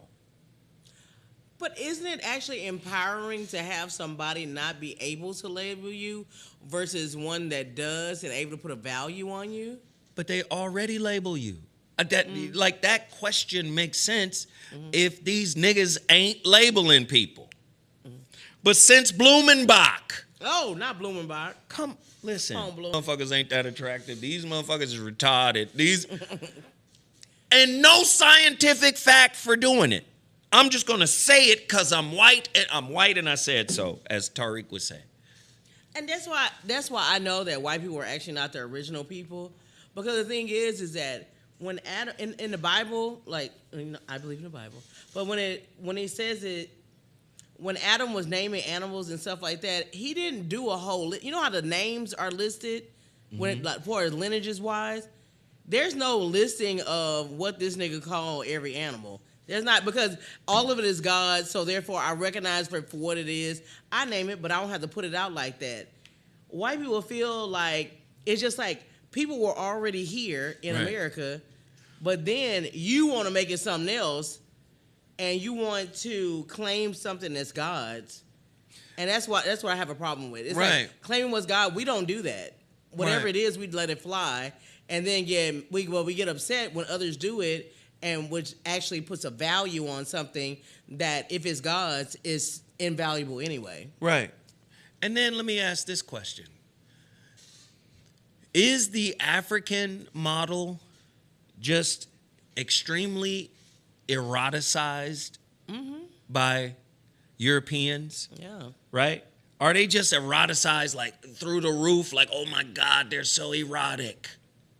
Yeah. Could that be why they get that look as opposed to other? And I'm not saying there aren't biracial black women that are beautiful, that are models. There aren't straight up black women, coca, mocha black women that are beautiful, that are models. I'm not saying that, but he's bringing this up to say that there might be some type of fetish that the European has. Yeah, I mean, when they was on their way over, when they was coming to Africa, their dicks out, hand stroking. That's what I'm saying. When they started, I mean, it was masturbation city. When they was like, oh my God, who are all these women? They got booties? What the fuck is a booty? What is a booty? booty? Titties? Oh my God. She got legs. Oh my God. She got legs, breasts, hips, booty. You know what I'm saying? You name it. And all that shit. They had all that shit. No, and like I said, I'm not trying to be like difficult with my folks, right? I love my folks. I'm not trying to be difficult with my folks. I just want us to think deeper about everything, even about entertainment, even about just everything. Like, listen, I'm a debater. Oh, me too. And I love, going back and forth with y'all. You guys are saying whatever you're saying, and it's cool. I don't mean any disrespect, but elevate the thinking so that it could be a little bit more nuanced and balanced.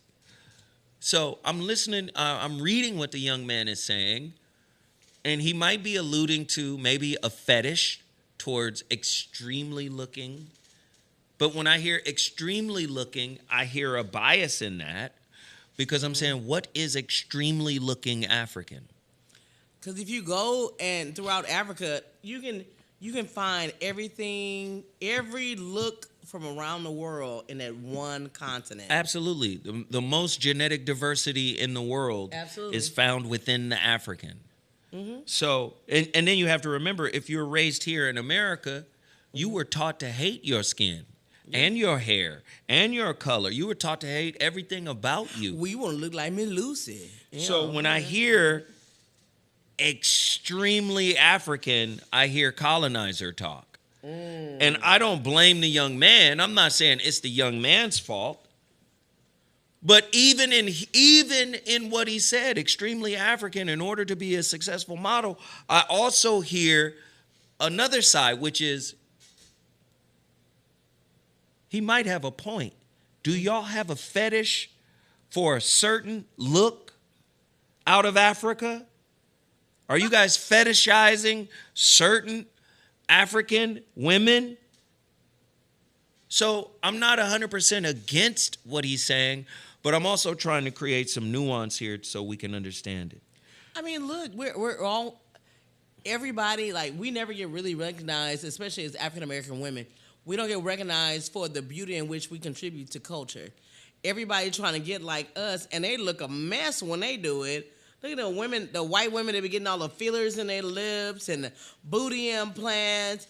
They look worse than some of the trans How could people. you hate the width of your nose I like and mine. the Mine width cute. of your lips when you got white people out here wrecking their face to look like you?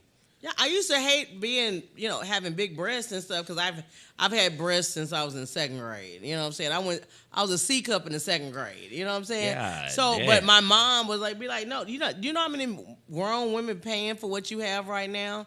Just go ahead and keep you a good bra on and make sure they stay up. That's all your job is. You know what I'm saying? I know you had to Except fight for off God. grown men with C cups. I know you had to fight off grown men as a kid. As a kid. And that but shit I ain't is had no terrible. booty, so it cut down half of it. So then there's that. What would you do if you had a little scoop? Hey! Would you still pull up on me? Hey! Baby! I'm out here, I'm single, y'all. I'm single again. Y'all hear me up? Sing up, sing up. Yeah, sing up. Well, let me put my like, if you like what you see from behind the scenes, my Cash App is, I'm joking.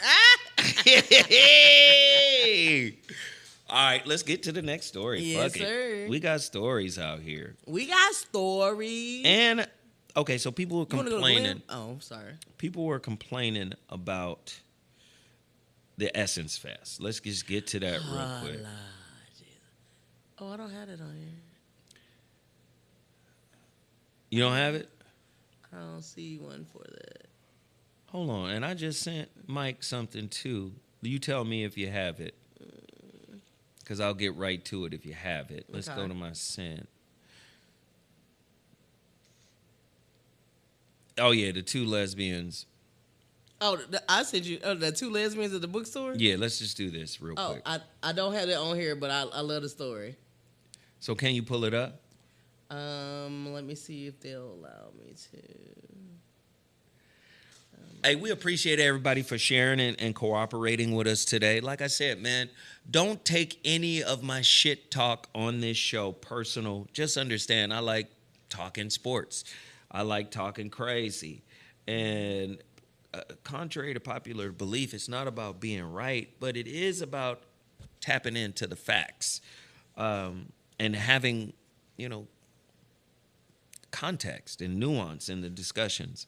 But again, I appreciate everybody for showing up. We hit 21 of 30 super chats. We only have 17 minutes left in our goal to get to 30. Yeah. That means we only need 9 more people to show up and hit that super chat. The super chat is the $ down at the bottom of the channel. Let me go over to my Cash App to shout out anybody who may have supported there. We got Callie Soul. We got my brother John Callie, hey girl. Gilbreath. We got T. Ross. We got Willie Johnson. I already said Willie Johnson.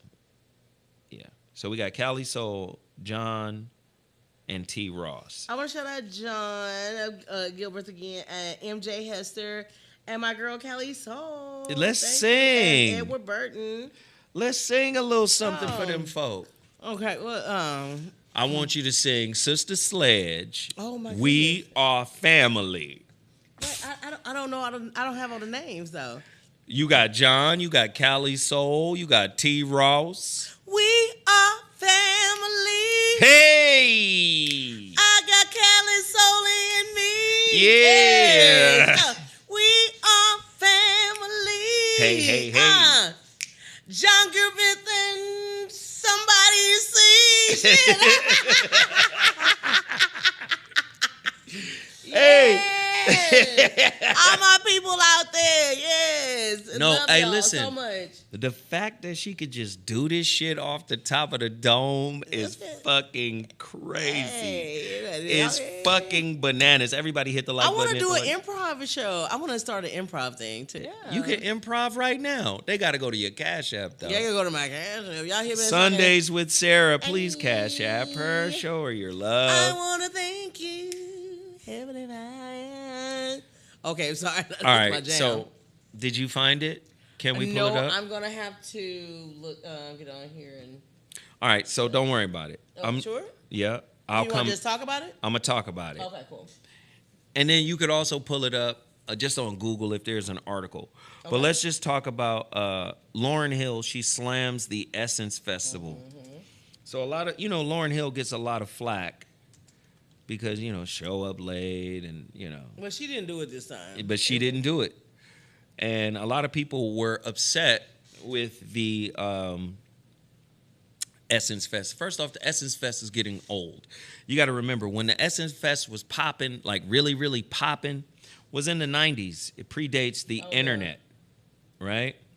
And then you have to remember, if you're looking at the demographic, thank you, John Gilbreth. He said, I want to Stevie Wonder's Send Her Your Love side of the game.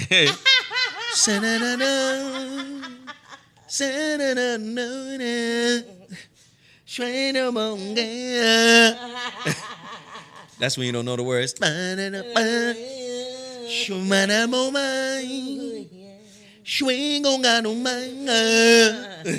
There's a John Brith in the super jazz. Yeah. So, again, older demographic, 40 to 60 in their demographic. Yep.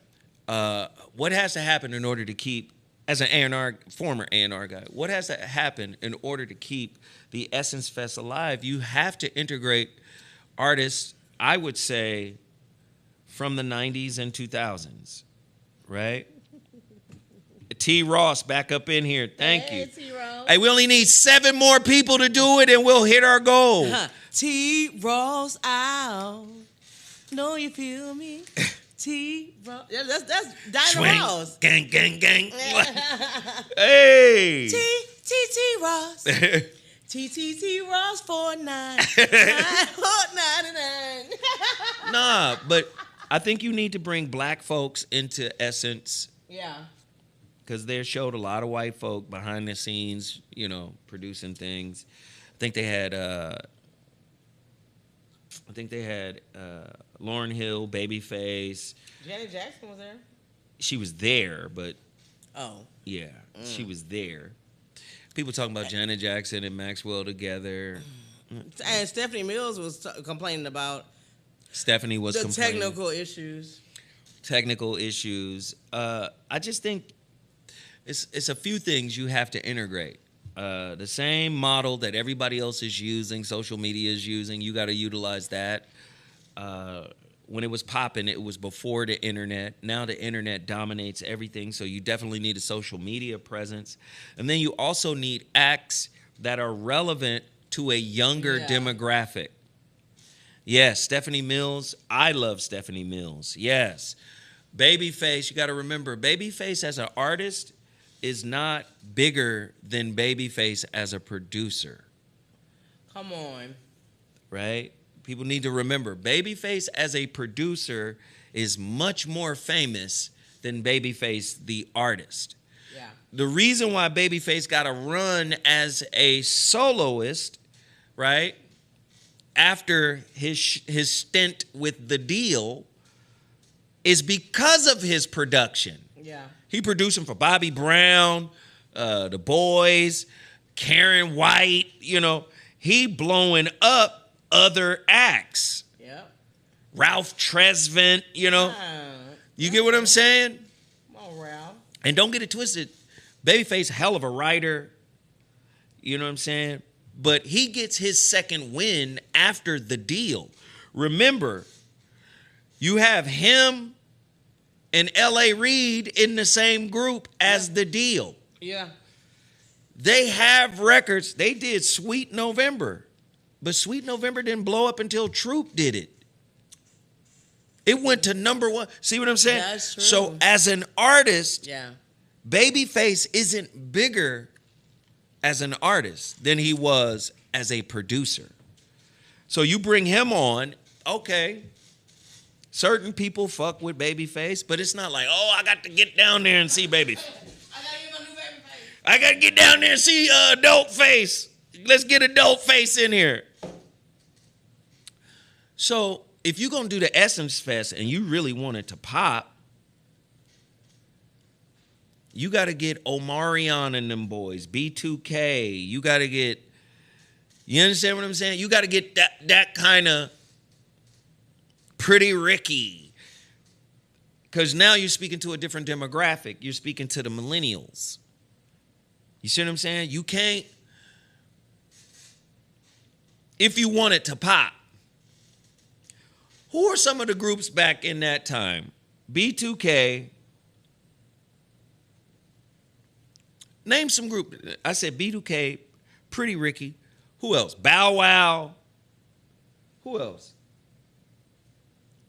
From that time. I mean, if you wanted to pop with a different generation.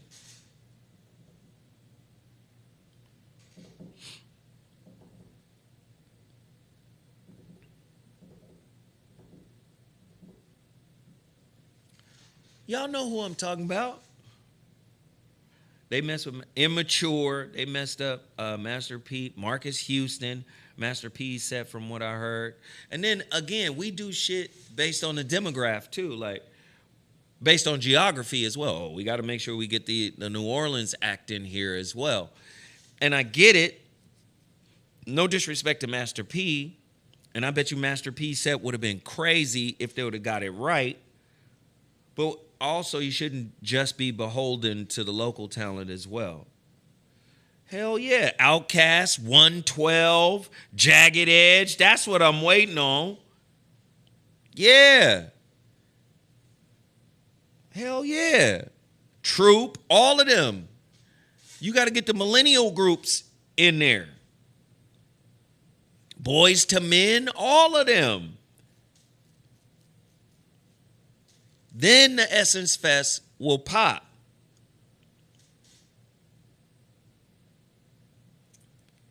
So we can't sit here and blame our girl, Lauren. You know, Lauren be having her issues for sure. Lauren be Laurening, but not this time. Yeah. Hey, True Monger, good looking on the Cash App. True Monger was on the Cash App. Oh, True Monger on the Cash App? Yeah.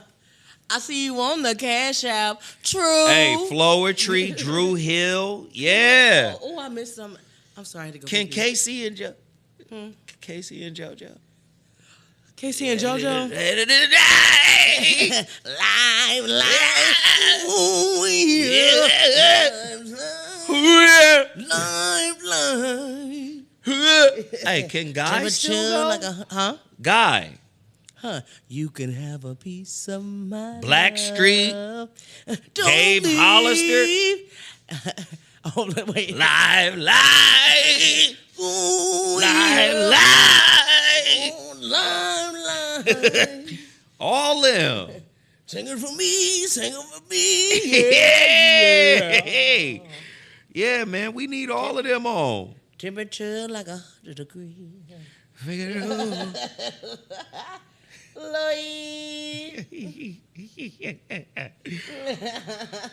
All right, so this is another story that I want to cover, but apparently we can't seem to. But this is crazy. Which one? What are you talking about, Glenn Thurman? And there's a kids book section, a gay kids book section, and this shit is we're gay, but we're in Barnes & Noble's, and there's a kids book section, a gay kids book section, and this shit is crazy. Look at this. Okay, there's the gay BCs, right? Oh yeah, the gay BC. Binary. Bye binary. Bye binary with a mohawk on a Binary is baby. crazy. Gay BCs, you're not ready. Hold this. Okay. What? A is for arrow and ace. B is for bi. This is crazy. We're gay, but this is crazy. C is for coming out. What? D is for drag. E is for equality. We'll take that. F is for family. Yeah, okay, B is we're for getting bi. better. Okay, why did it start so G is for crazy? gay. It got better. I is for intersex. I is for It's pushing it. intersex. For a baby, this is Oh wow, and this is the gay J is for BC. joy.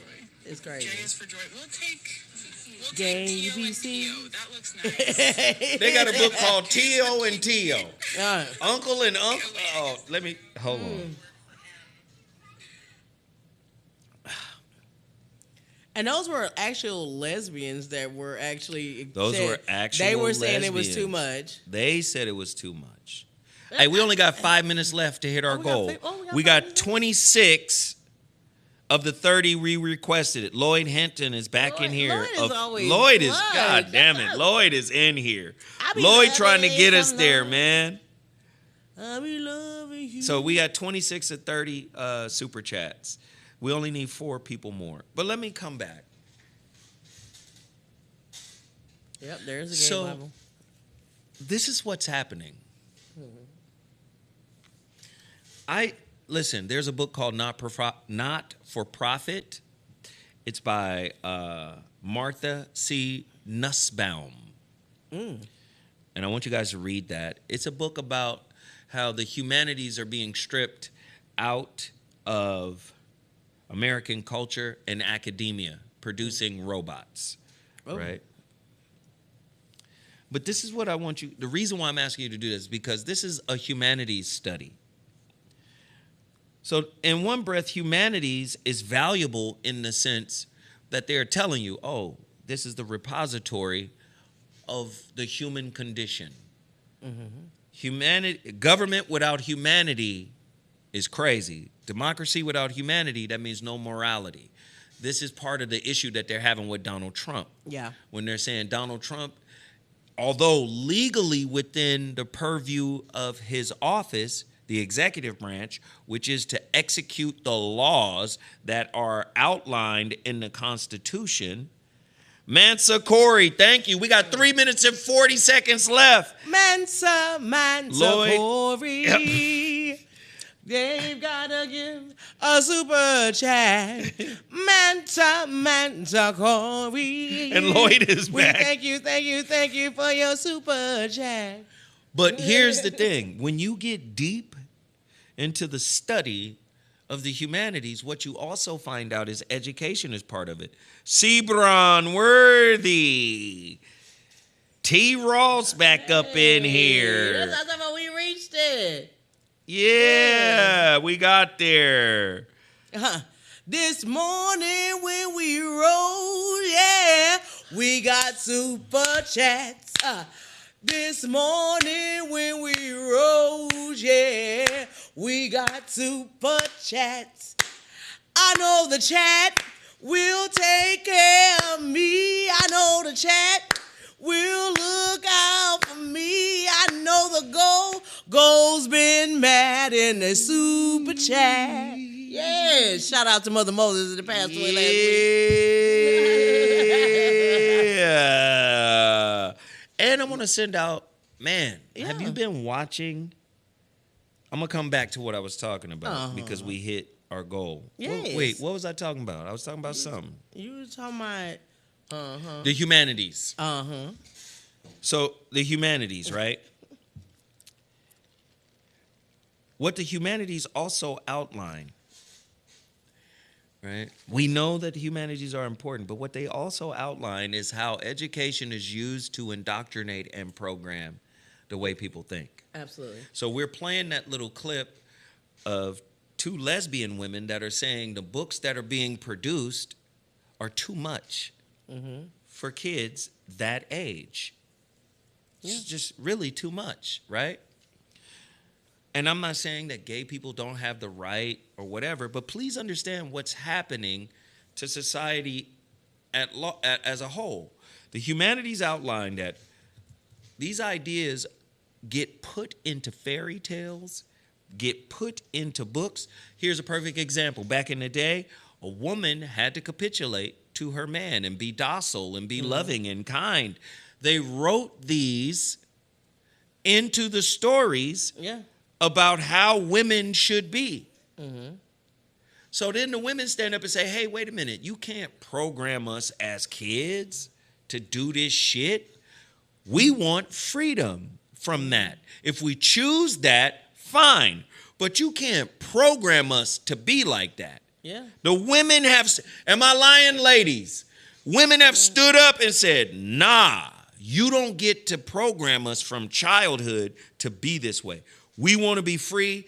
And if we choose to submit or choose a life like that, then let us be the ones who choose it, not be the ones who have been socially programmed and indoctrinated to accept it. Okay, here's the contradiction in the humanities. If you point that out for the women, you have to point this same point out for people who are saying, hey, you're programming kids at this stage. If you're putting this kind of content into learning how to read has nothing to do with your sexual preference. Not at all. Not at all. So do you see how it kind of skirts it? Really, it's right there. Like, hey, you're over the line. This is an ABC course. This is not. Yeah. Unless you want to say it like A, B. I mean, think about it. D stands for drag. No, well, I mean, my thing on it, like, I mean, at one point, like, I really didn't want to be too pretty because Snow White went to sleep for being too pretty. You know what I'm saying? Right. But I'm just saying, like, that's what I said. In studying the humanities, and then there's another sister you might want to study. She talked about something called hybridity. It's like hybrid shit, right? Yeah, that sounds like a car. I'm going to throw this goddamn. No, she's a Chicano feminist and queer professor. Gloria somebody. I like this white gay man. He said, I really would like for it to go back to being regularly gay. Just regular gay. Just, bland, bored. They don't know. Just because you like women don't mean you got to be a man. You know what I'm saying? Just because you like men don't mean you got to, you know what I'm saying? Like, you don't have to transform into the opposite sex in order to love who you love, And the crazy thing about it is, shout out to this chick that came on. Whenever you feeling bad about yourself, I don't feel bad about myself at the same time. Sometimes you have little self-esteem issues. But I came here, we have something called Saturday Night Vibes here at the studio. And as soon as I here turned. Yeah, as soon as I walked in, this beautiful woman was on stage doing comedy, and she immediately started hitting on me when I walk in the door. I'm like, Sarah, you still got it. Hey, Sarah, you still got it. I'm not fooling with women no more, but I'm saying I'd like to get it now. I like the honorable mentions, you know what I'm saying? I don't have to win a trophy all the time. A little shout out is cool too, you know what I'm saying? Yeah. Hey, listen. No, but the point that I'm trying to make is, like, you can't villainize one aspect of, you point out, oh, yeah, this is indoctrination. You're indoctrinating women to act a certain way and then turn around and use the same methodology to indoctrinate a whole different generation of kids. I think that's a problem. And I think these should be separate studies. So I understand what people are saying, like, you got to make space for all kinds of folk, right? You got to make space for all kinds of folk. Okay, but in making space, you also have to make sure that in making space, we're not trying to invade other spaces to convert people that might not want to be converted. But the space get crowded. But do you see what I'm? Yeah. Come on. Yeah, the space get. Do you see what I'm saying? It's almost like they're on a campaign to go in and convert others to the way that they think. Now, where I can agree is this. I agree that you get to have your space. Yeah. But it don't have to be in mine. But your space is your space. Thank you. Amen. And if the family is the potter's hands of the clay that is the child, I don't want the outside intelligentsia coming in before I can set the clay in the mold that it should be in. Yeah, but sometimes it's the water. You know, potters use water to put it on. All that sometimes if you use polluted tools in order to build, you can damage that particular that innocent project because you introduced it to it. That's what I'm saying. There's no innocence in these books. Yeah, there's no barrette books no more. You know, my mama used to put barrette as long book. as I had barrettes in my hair, I knew I was a kid. You know what I'm saying? Baby, when the barrettes came off, I thought a certain freedom came over my life. You know what I'm saying? The barrettes came I kept them off. berets in my hair. You know what I'm saying? Yeah. I love it. Lord, I am not sticking my foot in the pool no more. I promise the Lord. I wasn't going to do it no more. But I've been getting hit on. But see, this is the thing. I've been getting hit on lately by very, very attractive women. Like, Really? very, very attractive women. Like, and I'm like, oh my God. Like, and then I always have to check myself and see if I shave my beard because my hormones been growing my little beard out. So I gotta make sure I'm okay. A young lady I'm came sorry. into the cigar lounge the other day, and she said, "You have a very unapproachable energy." You? That's what she said. She said, "I be wanting to talk to you, but your energy is like, get the fuck away." But is it a reflection of her insecurity? Could be. I don't know. But I do have a kind of standoffish kind of No, energy. you got a no bullshit thing. Yeah. You know what I'm saying? Like, if you go meaningless conversation, you don't have that. You have it with me because I'm weird. But new bitches, you know what I'm saying? No. Our energy is different. Yeah. Because a lot of times, if your intention is that when they see you, like, they really want to talk to you, but then they realize that, ooh, I don't think I'm up to what this nigga's on. But I'm going to tell him that he's unapproachable. Maybe they'll let me in the gate. You know what I'm saying? Women be tricky like that. Nah, like, listen, I don't like small talk. No. I don't like a lot of bullshit. Like, just come straight down the street with me, right? Yeah. The reason why I'm like that, like I took my homeboy Chase. We went to go see my son play at the Drew League, my oldest. Chase And Infinity. He got a chance to see he heard my son for the first time talk. No. He was like, "Hey, nigga, that is your motherfucking child, dog." Said, "This nigga sound just like you." He said, "But this nigga's way more fiery." Like, he saw my son in his element. Like, he like, "Oh, this nigga, like, he really, if you don't understand, he's cool with squaring up. Like, this nigga is on." I said, "No, he's just intense. He ain't gonna do nothing crazy. Like, he's just an intense kind of nigga." So my homeboy was like, "Oh, now I get it." He was like, "I get it. I totally get a better understanding now." I said, "My son has his degree in philosophy. He's a thinker. He's not gonna do nothing wild, but his intensity is crazy."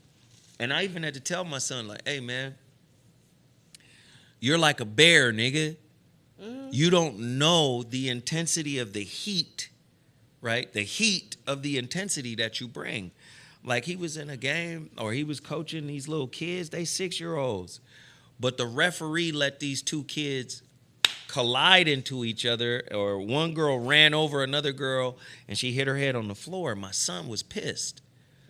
My son was like, "You're not protecting the kids." Yeah.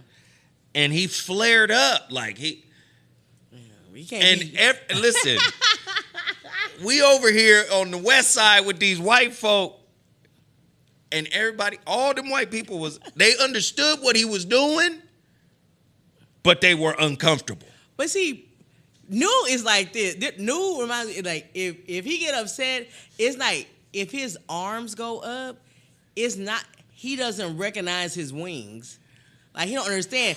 Like, your wingspan is something, but your wings are a whole nother situation. Yeah, you know yeah. what I'm saying? And so, like, he takes the room up. And nigga. he Like, told the motherfucking ref, yeah. your job. Like, and he's talking to her loud. It wasn't a her, it was a him. Mm-hmm.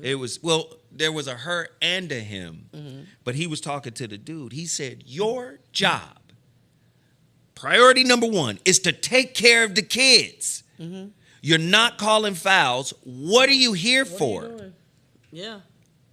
I said, hey, man, you know it's cold when I got to get up You gotta get it. and walk over to the bench. But I got my back to the bench like Miles Davis, got his back to the crowd. I'm just kind of talking to the court. Okay, no, you made your point now. Y'all ain't coming down. Boy done had enough. Boy done had enough. Okay, he done had enough now. I'm talking to the court. Them niggas is behind me. Boy done had enough now, new. That's enough. You made your point now. They back here talking and John. Yeah, that's enough. Yeah. Then I had to do it again at the last Drew League. He talking to the ref. He said, listen, this is a workout for me. I'm looking at him. I'm in the crowd. He on the bench. Hey, listen.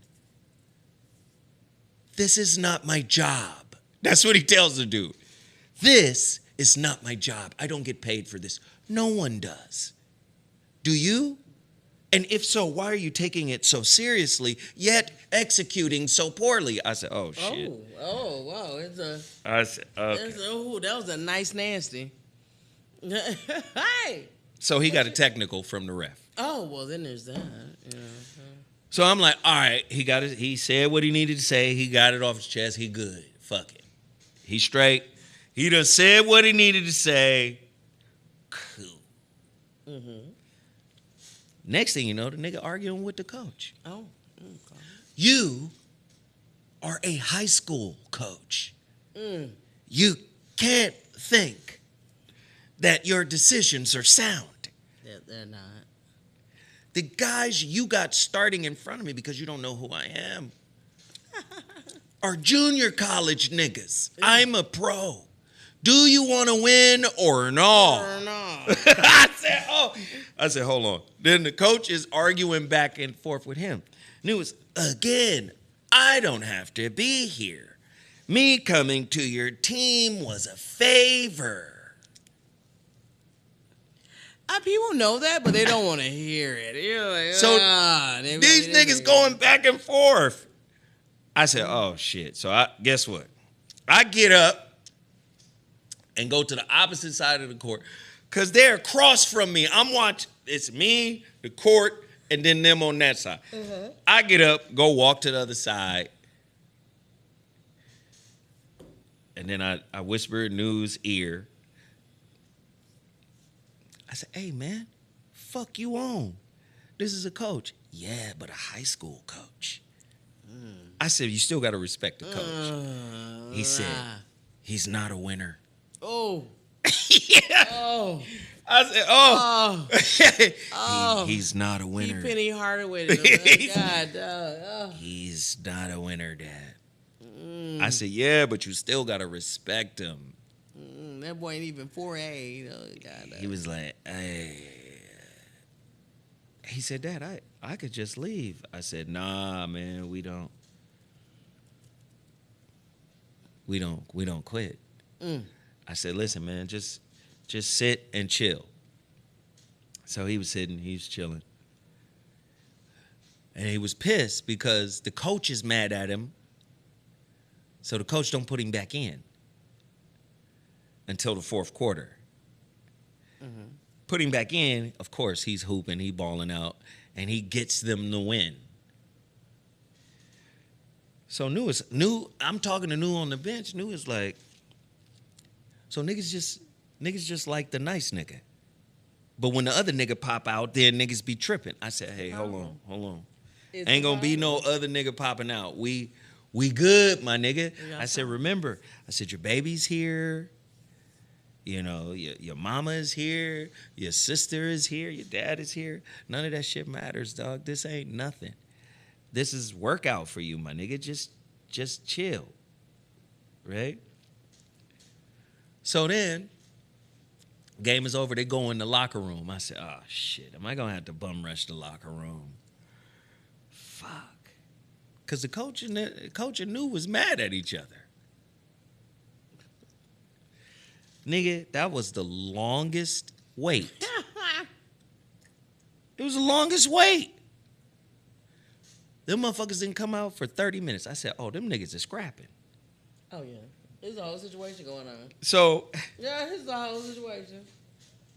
So then, after 30 minutes, New walks out with his backpack and everything. And the nigga's smiling because he know me and I know him. So he smiled. He was like, what, you think something happened or something? I said, nigga, I just needed to know. Like, what we own, my nigga. Like, if whatever. What time it is? He was like, nah, man, it was just a conversation. You know, we was just talking. But before he came out, like 12 security with bulletproof vests and everything, they came out first. Nah, because everybody in the gym could see them niggas jawing at each other. So the whole security detail followed them niggas into the locker room. Oh, wow. Yeah.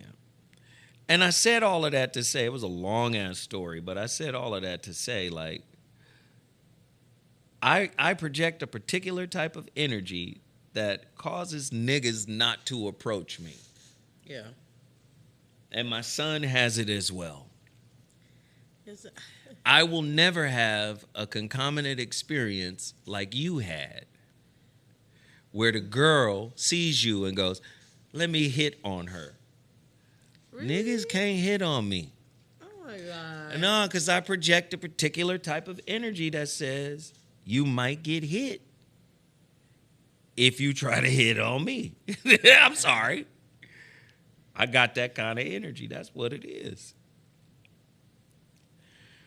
All right, let's start wrapping this thing up. I have more topics to cover, but we are up against it. You got to talk about Colonel Taylor. Who?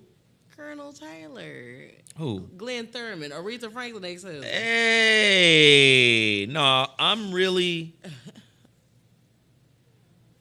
proud of this brother. This is black excellence in terms of always been a great actor. And you've seen him in all types of shit. Even, I'm a child of SU, so anything is liable to happen. I'm sorry. Ogun walks with me too, for sure. But I am a child of SU and Oshun, so anything could happen. Anyway, but you see him in the blaxploitation movies. Mm-hmm. You've seen him come up through the ranks. Has been a legendary black actor for a long time. So to be acknowledged, to get his star on the Walk of Fame is great for him. Also, Keith David. Keith David, yep. Yeah, he's doing him. But see, Glenn Thurman, when I first came to L.A. in high school, we went to the Roscoe's Chicken and Waffles off of Crenshaw. Because, of course, we the black school. We want to go to the black restaurant, right? Mm-hmm. Who was in there when we got in there? Glenn Thurman. Huh. We were, mind you, we 40 nigga kids deep. 40 nigga kids deep. We are trying to, and a lot of people, whatever, like, you know, at that time, it was still, like, controversial to us that Hillman wasn't a real place. You know what I'm saying? Like, it was not, never has been. And he was so kind to us. He was, like, really cool. And I realized, oh, my God, he's so much older in person. But I mean, but it was just cool. It was like he was like one of the first like people like from a show that I knew or whatever that I saw. You know what I'm saying? So, oh, is Glenn Turman? Or it's not Thurman. It's Turman. I'm saying it wrong. Y'all corrected me. Oh, he's without a H too. Okay, never mind. But yeah. But he's good, and he was married to, infamously married to Aretha Franklin, right? He was. Infamously, of course. Infamously. Yeah. Looking out on that morning rain, okay. Oh. Okay. Yeah. Oh. I mean, I'm happy for any black artist. Not any. Don't do it. No, seriously. I'm saying. Nah, let me just say this, man. I urge everybody to stay humble. You blow up, get humble. Yeah. I give this example a lot. Denzel. Blow up and get the fuck out the way. Yeah. And I'm out. Don't play this ego game. Don't do that. Don't do that. Because it's a lot of fuck shit waiting for you on the other side. I'm telling you, you got to understand the way this thing works. I'm talking about entertainment. Racism has never ended. Never. When you start feeling you're bigger than the system, I swear to God, they want to tear you down. Yeah. They want you to be like, yes, sir, boss. Thank you for the opportunity, boss. Yes, sir. Thank you for allowing me to get to this point. I never even seen it coming. I never thought in a million, gajillion years, But boss. that pisses me off when people be like, oh, well, you just saying that now because you've never been invited and you ain't gonna probably ever be invited. Would that really, if I'm who I am and I know that I am, would that change with the opportunity? See, you're wishy-washy, bitch, not me. Like, if that's how I feel, that's how the fuck I feel. Ain't nobody finna make me do no shit I don't want to. Right. I am Helen Jackson's child, baby. And whatever she raised me, it's in me. Yeah. It ain't on me, it's in me. And that's what I be trying to tell folk. It's not about kowtowing. It's about omission. Come on. This is what I mean. Like, nigga, I'm not there. I don't have opinion because I'm not there. Meaning, you blow up in this system, and they be like, well, why don't you speak on da-da-da-da-da? Nigga, I don't have an opinion. Okay. Yeah.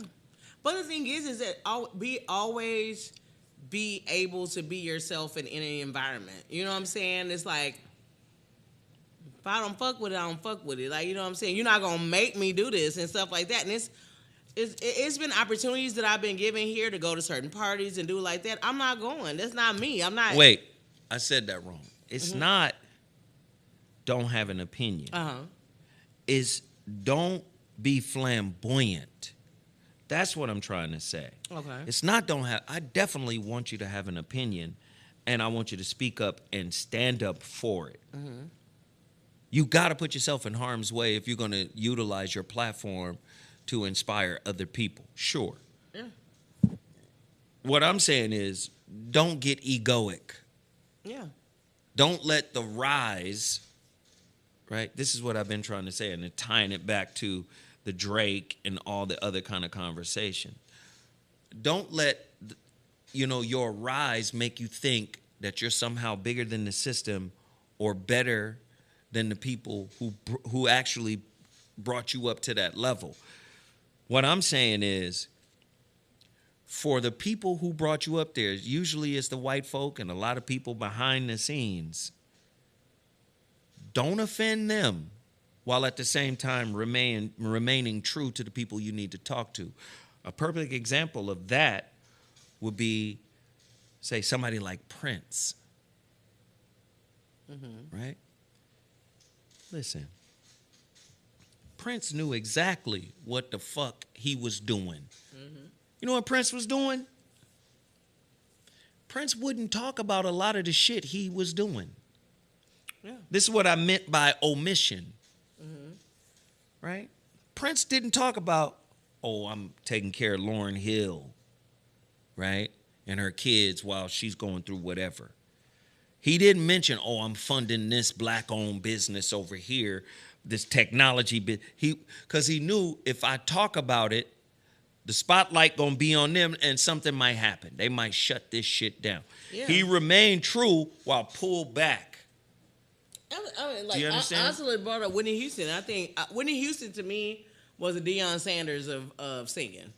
Because people hate on her. Because the thing is Whitney did what she wanted to do because of the talent that she had. And you could see how it came to an end when she lost the one thing she had over everybody else. You know what I'm saying? Like, that's some real shit to me. You know what I'm saying? Like, she started getting Whitney's voice was crazy. Boy, yeah. Whitney was, she was another kind of animal altogether vocally. Yeah. Literally in a class by herself. Some people try to compare her and Mariah. Never. No comparison. Tone. You need a special microphone, Mariah. You know. No disrespect to Mariah. Mariah is amazing, but she good at Christmas. I'm gone. I'm sorry. Hello. Hey, listen, we love everybody. Hello. Hello. Hello. Who there? Who on the phone? Hey, we appreciate everybody for helping us get to our goal today. Don't forget, tune in to KBLA Talk 1580 tonight, 7 to 9 p.m. Pacific Standard Time. The Voice of Reason back in the building with another slapper. It's going to be a great show. I want everybody to tap in. I hope you guys enjoyed today's show. We have fun. I hope you guys enjoyed our little jingles. It's been cool. You know what I'm saying? One day I'm going to be on KBLA. One day, Zoe going to have me on. Sarah, you can come on. What are you talking about?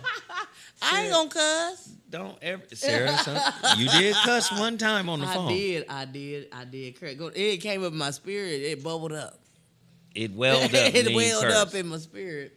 Did you see our caller last week just cuss over and over again? Sometimes we get some drunkards on the show. Yeah, I don't know. I mean, it's always happy hour somewhere. He was like, listen, when the president grabs him by the pussy, I said, hey, you can't say that. That's a curse word. What do you mean? Pussy's not a cuss word. The president grabbed the pussy. It's like, hey. Oh, hey. You're just going to get him off. Yeah, you're unruly.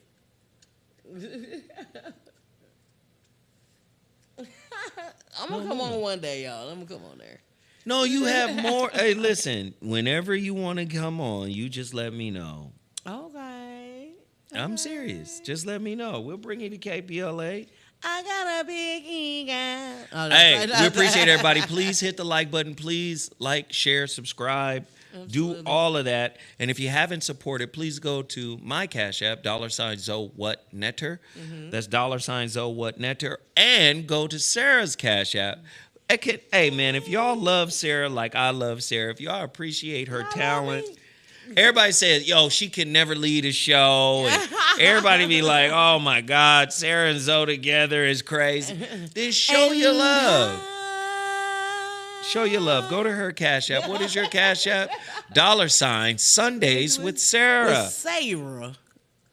And that's Sarah without an H. Yes. That's SARA, right? Yes, sir. All right. I love y'all. Appreciate y'all. Zoe Williams got to go get on to his next show. Number love. I'll holler at y'all then. Deuces.